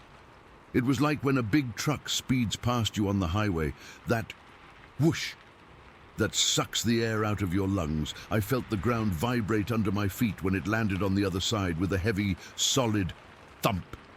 The sound was sickening. I just stood there, paralyzed, my hand still on the tent zipper. I could hear it crashing away into the woods on the other side, the squealing of the pigs fading with it. The silence that followed was almost worse. It was a thick, heavy silence, broken only by the ringing in my own ears. The smell hung in the air, that awful skunk stink, a ghost of what had just happened. My whole body was trembling, a fine, uncontrollable shake. I was drenched in a cold sweat. My mind was screaming, "What was that? What the hell was that?" I finally managed to fumble the tent zipper open and crawled inside. The boys were still fast asleep, completely undisturbed. I couldn't believe it. How could they sleep through that? The noise, the shaking ground, the smell. I just sat there on the floor of the tent, hugging my knees, listening to every single sound outside. Every snap of a twig, every rustle of leaves sent a fresh jolt of terror through me. I was convinced it was coming back. I was a grown man, and I was more scared than I had ever been in my entire life. My only job was to protect those kids, and if that thing had decided to come into the tent, I don't know what I could have done. Nothing. I could have done nothing. I didn't sleep a wink the rest of the night. I just sat there, a hatchet from my gear clutched in my hand, staring at the tent wall, waiting for a shadow to fall over it. The memory of its size, the raw power in that leap, the sheer wrongness of it, it was burned into my brain. That wasn't a bear. I've seen bears. They're big, but they don't move like that. They don't stand up and run like a man, and they sure as hell don't smell like a chemical weapon mixed with a garbage dump. When the sun finally started to come up, turning the sky from black to gray, the fear didn't go away. It just changed into a deep, unsettled dread. I woke the boys up, trying to act normal, my voice sounding tight and strange, even to me. I told them we were packing up early, that I wasn't feeling well. They were disappointed, but they didn't argue. I couldn't get us out of there fast enough. As we were stuffing our sleeping bags, I looked over at the spot where it had landed. The ground was scuffed up, and there was a clear impression in the soft earth. It was a footprint, but it was huge, and it didn't look right. It was long, with a shape that wasn't a bear's and wasn't a man's. I didn't stick around to examine it. I just wanted to be gone. We packed the car in record time. The whole drive home, I was quiet. The boys chatted in the back seat about the campfire and the hot dogs, completely unaware of the horror that had passed over them while they slept. I felt sick. I kept checking the rearview mirror, half expecting to see a dark, shaggy shape loping after the car down the highway. That wasn't my first weird experience in those woods, and it wasn't my last. A few years before, in the late 70s, I was camping with some buddies in the San Geronimo Valley. We were just teenagers messing around. Late at night, we started hearing these loud, sharp cracks. At first, we thought it was other campers, but it was too rhythmic, too powerful. It sounded like someone was taking big, thick branches and just smacking them against the tree trunks. Whack, whack, whack. It was coming from the dark woods surrounding our site, moving around us. Then we saw it. A tall, dark figure standing between 2 trees, just watching us. We couldn't make out any features, just a blacker shape against the black night, and that same smell, that skunky, awful odor, drifted over to us. We were so scared we piled into a car and just left all our gear there, went back for it in the morning, too ashamed to tell anyone what we thought we saw. And the year after the Samuel P. Taylor incident, in 1988, I was at Hendy Woods. A friend was supposed to be with me, but we'd had a stupid argument and he took off, left me there alone. I was pissed off, so I just went to bed early. I woke up in the middle of the night with my heart pounding. The skunk smell was back. It was so strong inside the tent it was choking me. And outside I could see a shadow falling across the tent fabric. It was a bipedal shadow, moving slowly, heavily. I could hear its footsteps, these slow, deliberate thuds on the ground. It was so heavy, it made the fabric of the tent vibrate with each step. I held my breath, praying it would just go away. I don't know how long I laid there, frozen, but eventually the shadow moved away and the footsteps faded. The smell lingered for a long time after. In the morning, when I finally got the courage to go outside, my big plastic cooler was sitting in the middle of the campsite. The lid was open. A bear will rip a cooler apart, smash it, claw it to pieces. This wasn't like that. The lid was just open neatly, and the cooler was completely empty. Every last bit of food was gone. It had been full the night before. It had been latched shut. There were no scratches, no dents, nothing. It was like someone or something had just walked up, opened the latch, taken everything out, and left the lid open. That chilled me in a different way. The leaping monster was a force of nature, a raw, terrifying power. This was intelligent, precise. But the leaping, that's the memory that haunts me, the sheer physical impossibility of it. The sight of that massive, dark, furry body, smelling of death and the deep woods, soaring through the air right over our heads, the feeling of the air pressure changing, the ground shaking, the absolute, bowel-loosening terror of knowing that you are in the presence of something that shouldn't exist, something that is stronger and faster than anything you've ever known, and that you and the children you're supposed to protect are utterly, completely helpless. I never went camping in those deep woods again. I stick to parks, to places with lots of people around. I still live in West Marin, but I give the deep redwood valleys a wide berth. Sometimes on a quiet night when the wind is just right, I think I catch a whiff of that smell and my heart just stops. I saw what I saw, I felt what I felt, and I have never for a single day since been able to explain it. Story 17. It was the summer of 1968, and the heat in Spartanburg County was the kind that sat on your chest and made every breath feel heavy. I was 14 that year, and my world was mostly my dad's place of business, a small auto repair shop set back off a dirt road, and the woods that seemed to go on forever behind it. That day, a Tuesday I think, was one of those blistering afternoons where the air shimmered over the asphalt and the only sane place to be was in the water. My older brother was there. He was 16, and our two cousins who were visiting for a week. We were all bored out of our minds, stuck with nothing to do but listen to the hum of fans in the office and smell the grease from the garage. The creek was our sanctuary. It wasn't far, maybe a 5-minute walk through a patch of woods from the back of my dad's lot. We'd been going there for years. We knew every muddy bank, every deep swimming hole, every rock you could skip. So when my brother said, "Let's go to the creek," it wasn't even a question. We just went. We trudged down the familiar path, the dirt packed hard from our own feet, swatting at gnats and talking about nothing. The woods were thick with pine and oak, the canopy so dense in places it felt like walking through a green tunnel. The air changed as we got closer, getting cooler, smelling of wet earth and decay. We came out at our usual spot, a wide bend in the creek where the water had carved out a decent swimming hole. The bank was a mix of red clay and sand, littered with the footprints of raccoons and deer. The water was brownish, the color of sweet tea, but it was cool and moving, just enough to feel good. We didn't waste any time. We kicked off our sneakers, peeled off our t-shirts, and waded in. The shock of the cold was a relief, washing the sticky heat off our skin. For a while, it was perfect. Just the four of us, laughing, splashing, the sound of the water and the cicadas buzzing in the trees. It was so normal, so peaceful. That's what gets me now, thinking back. How completely normal it was right up until it wasn't. I was facing the bank, floating on my back, looking up at the patches of blue sky through the leaves.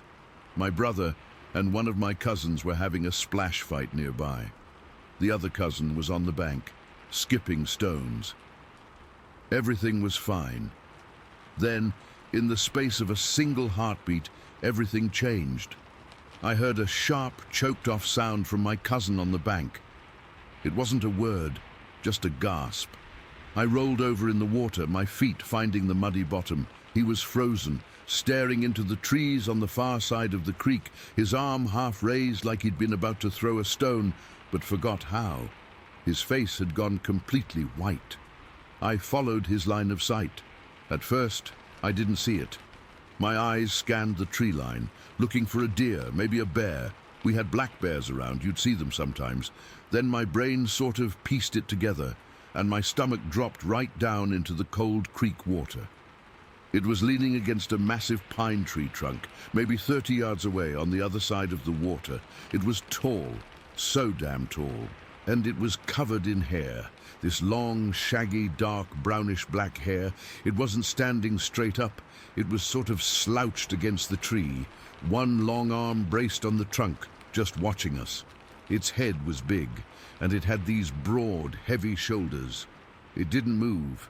It just stood there, a huge, dark shape among the shadows of the trees, and it was looking right at us.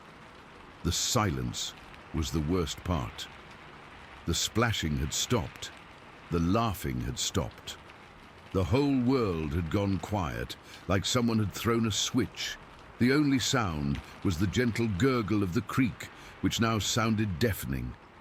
Then my brother whispered, "Oh my God." It wasn't a shout. It was this tiny, terrified breath of sound. That broke the spell. My cousin on the bank stumbled backward, his feet slipping in the mud. "Run," he hissed, his voice cracking. "Run!" He didn't have to tell me twice. Adrenaline hit me like a physical blow. I scrambled for the bank, my limbs feeling clumsy and numb. My heart wasn't just beating fast, it was slamming against my ribs, a frantic, painful hammering. I didn't look back. I just clawed my way up the slick clay, my bare feet slipping, my fingers digging into the dirt. I could hear the others doing the same, a chaotic scramble of panic and fear. We hit the top of the bank and we ran. We didn't run towards the path. The path was too obvious, too slow. We just ran blindly into the woods, away from the creek, away from that thing. We were crashing through underbrush, our bare feet getting torn up by sticks and pine cones, but we didn't feel a thing. The only thing that mattered was putting distance between us and it. That's when we heard it. It started as a deep, guttural sound, not a roar, more like a furious, huffing grunt. And then came the noise of it moving. It didn't sound like a person running. It sounded heavy, powerful. It sounded like a horse, a big one, galloping, but mixed with that was this terrible, wrenching, cracking sound. I risked a glance over my shoulder, and what I saw will be burned into my mind until the day I die. It was coming up the steep bank we had just climbed. It wasn't climbing, it was just powering up it, and it wasn't going around the young pine trees that were in its way. It was just plowing through them. I saw it push a pine tree, one that was maybe as thick as my leg, aside with what looked like no effort at all. The tree didn't just bend, it snapped with a loud crack, like a gunshot, and was shoved out of the way. The sheer strength of it was incomprehensible. This wasn't an animal avoiding obstacles. This was a force of nature clearing a path. Terror, pure and absolute, seized me. It was a cold feeling that started in my gut and spread out to my fingers and toes, making them tingle. This thing wasn't just watching us, it was chasing us, and it was fast, so fast. "The briars!" my brother yelled, his voice ragged. "Head for the briars!" Ahead of us was a thicket of blackberry briars and thorny vines, a tangled wall of green that we usually went miles to avoid. It was a place of last resort, but right then, it looked like salvation. The thought was that maybe, just maybe, it would be too thick for that thing to follow. We didn't hesitate. We dove into it. The thorns ripped at our arms, our legs, our bare chests. It felt like 1,000 tiny knives slicing into us. I didn't care. The pain was nothing compared to the sheer, mind-numbing fear of what was behind us. We thrashed and crawled through the briars, the vines pulling at our ankles, thorns catching in our hair and clothes. We were like animals, just desperate to get through. We burst out the other side, our skin bleeding from a dozen little cuts, and we kept running. We were on a slight incline now, heading up towards the relative safety of my dad's shop. We could hear it behind us, still coming, the heavy, rhythmic thumping of its feet hitting the ground, the snapping of branches, that huffing, grunting breath. It was getting closer. The sound was filling up the woods, drowning out everything else. It was the only thing in the world. We were almost at the top of the embankment that led to the cleared area around the shop. We could see the sunlight through the trees. We were going to make it. We had to make it. Then we heard it start up the embankment behind us. This wasn't like the creek bank. This was a steeper, more eroded slope, covered in loose rocks and roots. For a second, a stupid, hopeful part of me thought it might not be able to make it up. That hope died instantly.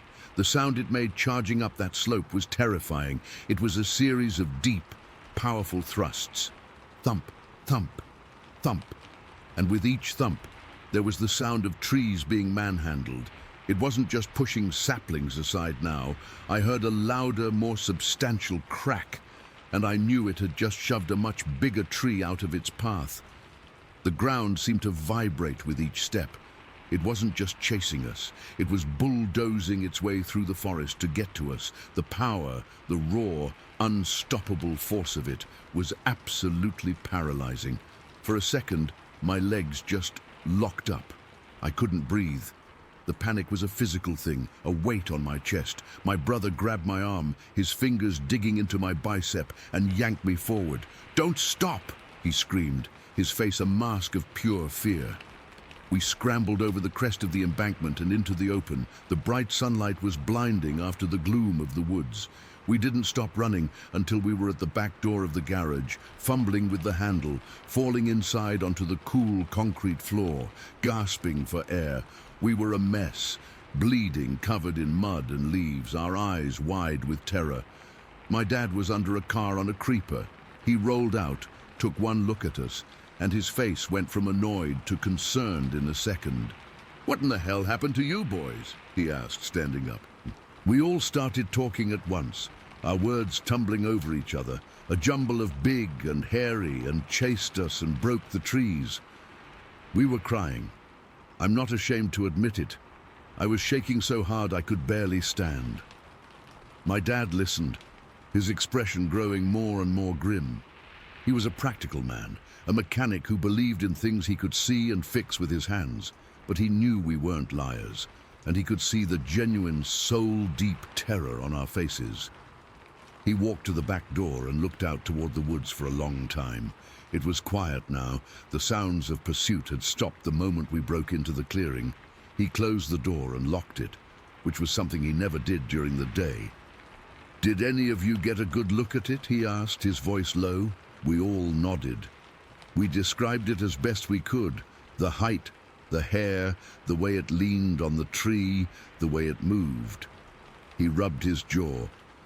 "You're sure it wasn't a bear?" "It wasn't a bear, Dad," my brother said, his voice firm despite the tremor in it. "It stood on two legs. It pushed trees over like they were twigs. It sounded like a damn horse." My dad was silent for another minute. Then he said, "We're not calling the police." We stared at him. "Why not?" I asked. "What are we going to tell them?" he said. "That a big, hairy monster chased you out of the woods? They'll think you're crazy. Or worse, they'll come out here with guns, tramp around and maybe shoot some hunter by mistake. Or maybe they'll find whatever it was, and I don't know which one scares me more." He made us clean up our cuts with stinging antiseptic. We sat in the office, wrapped in towels, not saying much. The shock was wearing off, leaving behind a deep, cold dread. We had just been prey. We had felt what it was like to be hunted. A few days later, my dad heard some talk at the local feed store. A farmer a few miles down the road had found two of his young calves dead. Not just dead. They were torn apart. The story was that it looked like something had just ripped them to pieces. The farmer was blaming dogs, but he said no dog he'd ever seen could have done that much damage. My dad came home and told us about it. He didn't look at us when he said it. He just stared out the kitchen window toward the woods. He never mentioned the creek or what happened to us again. And we never went back to that swimming hole. Not ever. That was over 50 years ago. I'm an old man now. I've lived a whole life since then. But sometimes on a still hot summer night when the cicadas are buzzing, I'll catch a smell of pine and wet earth. Or I'll hear a branch snap out in the dark and my heart will give a little lurch. The fear comes back, not as a full-blown panic, but as a deep, cold chill that settles in my bones. A reminder that there are things in those woods that don't fit in any field guide. Things with power we can't understand. Things that watch you from the shadows and can push trees over like they were nothing. And I know, with a certainty that has never faded, that what we saw that day was real. We didn't just see a monster, we felt its breath on our necks, and I still don't have a name for it. Story 18. It was a Tuesday in early October. I'd taken the day off work because the weather was just too perfect to waste. Crisp air, a sky so blue it almost hurt to look at, and that quiet you only get in the woods on a weekday. I loaded my mountain bike into the truck and drove out to this network of old logging roads I'd been exploring in the Gifford-Pinchot National Forest. I've been going out there for years. It's my place to just breathe. I started my ride like I always do, pedaling easy on the main gravel road. The air smelled like damp earth and pine. The only sounds were my tires crunching on the gravel, my own breathing, and the occasional scolding from a Stella's jay. I remember thinking how clean everything felt. It was one of those days where you feel lucky to be alive. After about 45 minutes of riding, the road started to get steeper, more chewed up by winter runoff. I'm a decent rider, but I know my limits, and this was a granny gear grind. Plus, there'd been cougar sightings posted at the trailhead. A big cat had been seen a couple weeks back, and they're not something you mess with. When you're on a bike, you look like prey. When you're walking, you look bigger, more like a person. So I did the smart thing. I got off and started pushing my bike. It was quieter that way too. Just the sound of my boots on the gravel and the gentle creak of my bike's suspension. The road eventually came to a Y-shaped fork. To the right, it looked like it dipped down into a darker, thicker part of the forest. The left fork went uphill, and the sunlight was filtering through the trees up there, making it look more inviting. I figured I'd go left, get a little higher up, maybe find a view. The climb was a slog. My legs were burning, and I was starting to sweat even in the cool air. I was just focused on putting one foot in front of the other, my head down, watching the rocks and roots on the road. I was getting close to the top of the rise. I could see where the road leveled out just ahead, a little clearing where the loggers must have turned their rigs around. I was maybe 20-30 feet from that flat spot when I heard it. It wasn't a small sound. It was a loud, sharp crack, like a thick branch, a big one, wrist thick, being snapped in two. Not stepped on, but snapped. It came from the dense wall of salal and young hemlocks to my right. The sound was so violent and sudden that I froze solid. My heart, which had been thumping from the climb, just seemed to stop for a second. Then the brush started crashing, not like a deer, which is usually a series of quick light thumps and then silence. This was a continuous, powerful thrashing, like something very big and very heavy was just plowing through the undergrowth without any care for stealth. It was coming from the side of the road, moving parallel to me, but then it angled, like it was coming toward the road, toward me. Then came the impact, a solid, heavy thump. It wasn't the sound of the thing itself landing. It was different. It was the sound of something heavy hitting the ground. It's a hard sound to describe, but it was dense. It had finality to it, like a sack of concrete dropped from a height. My brain, scrambling for any kind of explanation, latched onto the cougar. It's the cat. It's jumped out of a tree. Oh, God. I was paralyzed, my knuckles white on my bike's handlebars, my eyes glued to the edge of the road where the sound had come from. That's when the rock came flying out of the bushes. It wasn't tossed, it was thrown. Hard. It was a little bigger than my fist, a jagged piece of dark volcanic rock. It didn't arc up and then down like a casual throw. It came out on a line, fast and low, and smacked into the gravel road about 10 feet in front of me, kicking up a puff of dust and a sharp clack of stone on stone. My eyes followed its trajectory back to the bushes, and that's when I saw the hand. It was just for a split second, a glimpse in the gap between two salal leaves. It was a hand, a huge, dark, long-fingered hand, pulling back into the shadows after releasing the rock. It wasn't a paw, it wasn't a bear's claw, it was a hand. The image is burned into my mind, the size of it, the length of the fingers, the dark, almost blackish-brown color of the skin or hair. I couldn't tell which. My breath caught in my throat. All the cougar thoughts vanished, replaced by a formless primal terror. This was something else. Then the bushes exploded. A figure launched itself out from the greenery. It didn't run out. It leaped. It came out in a huge, powerful jump, clearing a good 8 or 10 feet through the air. It was massive. My mind had registered a dark, mossy stump in that spot earlier. But it wasn't a stump. It was this thing, and it had been sitting there perfectly still, watching me the whole time I was walking up the road. The sheer power of its leap was terrifying. It was all muscle. It was covered in short, dark hair, like a wet grizzly bear, but it was built like a powerlifter, thick neck, incredibly wide shoulders and back, and legs like tree trunks. But the most impossible part was what it did in the air. As it jumped, it spun.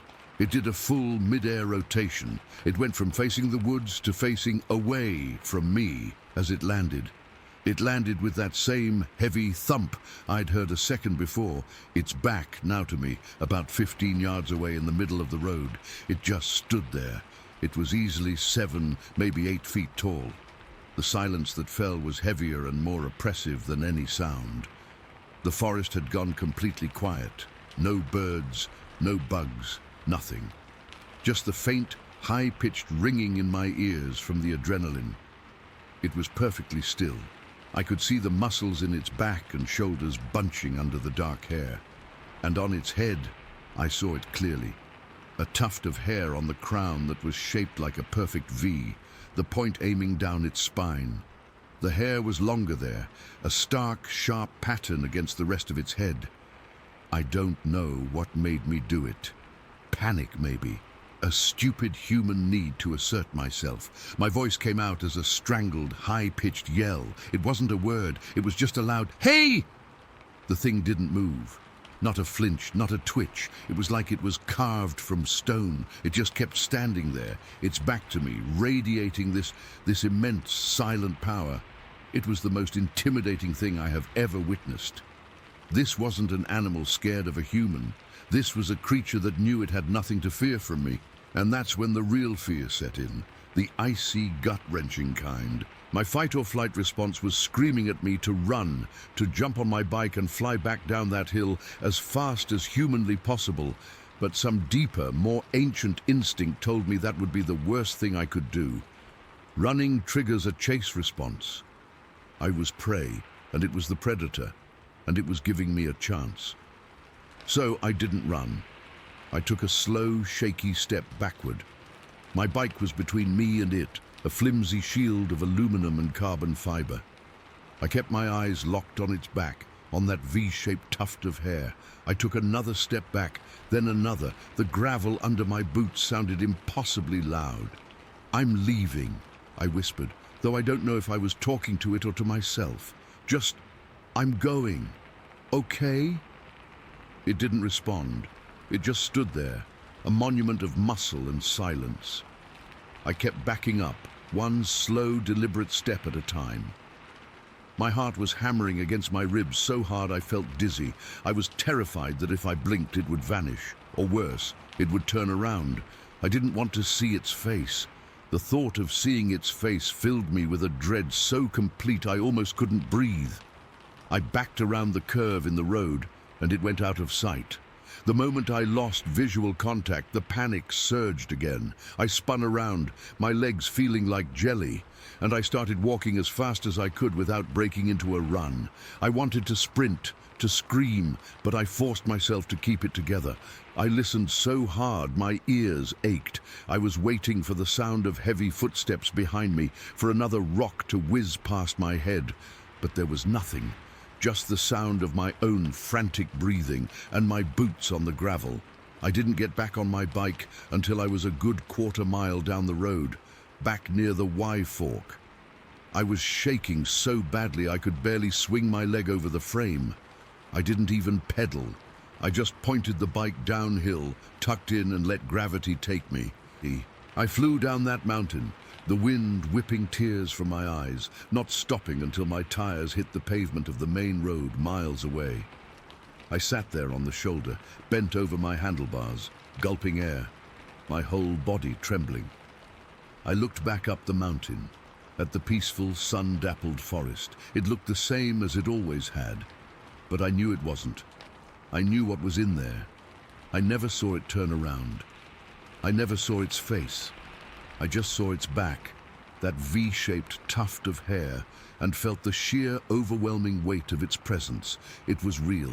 It was there, and I have no idea what it was, or why it threw a rock at me, or why it just stood there, letting me go. I haven't been back. I don't think I ever will.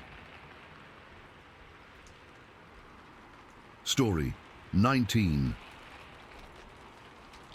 I was 9 years old, and my sister was 11. We were camping with our parents in northern British Columbia, way out in the middle of nowhere, where the trees are so thick you can barely see the sky sometimes. It was one of those family trips my dad loved because he said it was good for us to get away from the city and all the noise. But honestly, I mostly remember being bored out of my mind until that day. The day everything changed. We had set up camp a couple of days before, but this particular day stands out because it was when my sister and I decided to wander off on our own. Our parents were busy with camp stuff. My mum was trying to get a fire going without much luck, and my dad was fiddling with the tent because one of the poles had snapped in the wind the night before. It was early afternoon. The sun was filtering through the pine trees, casting long shadows, and the air had that crisp, clean smell of damp earth and pine needles. My sister and I were itching to do something, so we told our parents we were just going to explore a little ways from camp, not too far. They said okay, but to stay where they could hear us if they shouted. We nodded, but once we were out of sight, we kept going. Drawn by the sound of a creek we could hear gurgling in the distance. The ground was soft under our feet, covered in a layer of moss and fallen leaves that made walking quiet. I remember the way the light danced through the branches, making everything feel alive and a little mysterious. My sister was ahead of me, her red jacket bright against all the green and brown. She was always braver than me, leading the way, and I followed, my heart thumping with a mix of excitement and nervousness. We'd been told not to go too far, but the creek sounded so close, and we wanted to see if we could spot any fish, or maybe even a beaver dam. When we reached the creek, it was wider than I expected, with water that looked dark and cold, rushing over smooth stones. The sound was loud enough to drown out most other noises, which is probably why we didn't hear anything at first. We started poking around in the brush near the water's edge, lifting up low-hanging branches and kicking at clumps of dirt. I was looking for interesting rocks, or maybe some animal tracks, while my sister was more interested in the plants, pointing out ferns and mushrooms she thought she recognized from a book we had back home. I remember bending down to look at a patch of moss when I noticed movement out of the corner of my eye. At first, I thought it was just a deer or maybe a bear, We'd seen a black bear from a distance the day before, and my dad had made us get back in the car until it wandered off. But this was different. The movement was slower, more deliberate, and it came from a thicket of bushes about 20 feet away. I froze, my hand still on the moss, and whispered to my sister to look. She turned, and we both stared as something tall and dark stepped out from behind the bushes. It was a creature, but like nothing I'd ever seen before. It was huge, at least 7 feet tall, and covered in dark brown hair that looked matted and thick, like it had been rolling in mud or something. The hair wasn't shaggy like a bear's. It was more uniform, almost like a coat, and it moved with a kind of grace that made my stomach clench. It was digging in the soil with its hands, which were big and powerful looking, fingers splayed as it scooped up dirt and tossed it aside. I could hear the soft crunch of earth and the occasional sound of it sniffing or grunting, low and guttural, like it was searching for insects or roots. My sister grabbed my arm, her fingers digging into my skin, and we both dropped to the ground behind a fallen log that was nearby. The log was old and rotting, covered in moss and fungi, and it smelled like damp wood and decay. I could feel the rough bark through my jeans, and the cold seeped into my knees. We crouched there, peeking over the top, our breaths coming in shallow gasps. I was trembling so hard I thought the log might shake with me, but I forced myself to stay still. We watched it for what felt like forever, but it was probably only a few minutes. The creature was focused on its digging, moving efficiently, almost like it had done this 1,000 times before. It would pause every now and then to examine something in the dirt, then continue, its movements smooth and purposeful. I could see the muscles in its back and shoulders working under that thick hair, and the way it shifted its weight from one foot to the other. It didn't seem aggressive or angry. It was just busy. But that made it even scarier, because it felt so real, so normal, like this was just part of its day. Then, without warning, it turned its head. Its eyes were dark, almost black, and they locked onto us. I felt a jolt of pure terror shoot through me, like ice water in my veins. Those eyes weren't animal-like in a way I could recognize. They were intelligent, curious, and for a second, I thought it was going to come toward us. My heart was pounding so loud, I was sure it could hear it. My sister's grip on my arm tightened, and I could feel her shaking too. We were both holding our breaths, waiting for something to happen. The creature just stared at us, its head tilted slightly, as if it was assessing us. I could see the details of its face now, a broad nose, a strong jaw, and those eyes that seemed to see right through me. It didn't make a sound, but I could feel its presence like a weight in the air, heavy and oppressive. I thought about screaming, about running, but my legs felt like jelly, and I knew if I moved it might charge or something. So we stayed frozen, trapped in that moment of sheer panic. Then, just as suddenly as it had noticed us, it looked away and went back to digging. It resumed its work like we weren't even there, scooping up more dirt and sifting through it. I let out a breath I didn't realize I'd been holding, but the fear didn't go away. It was still there, a knot in my stomach that made me feel sick. We kept watching, too scared to move, as it finished whatever it was doing. After a couple more minutes, it straightened up, its full height making me gasp softly. It was even taller than I'd thought, and for a second it stood there, looking around like it was checking the area. Then it turned and disappeared into the brush, moving so quietly that within seconds it was gone, like it had never been there at all. We stayed behind that log for a long time, not moving, not speaking. The only sounds were the creak and our ragged breathing. I could feel the cold from the ground seeping into my bones, and my legs were cramping from crouching for so long. Eventually, my sister nudged me, and we slowly stood up, our eyes fixed on the spot where the creature had been. The earth was freshly turned, dark and moist, with little piles of dirt and a few scattered insects still wriggling. It was proof, tangible proof that something had been there, but I knew no one would believe us if we told them. We didn't say a word to each other as we made our way back to camp.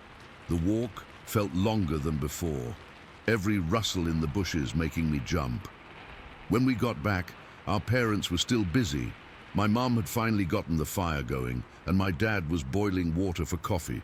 They asked if we had fun, and we just nodded, not meeting their eyes.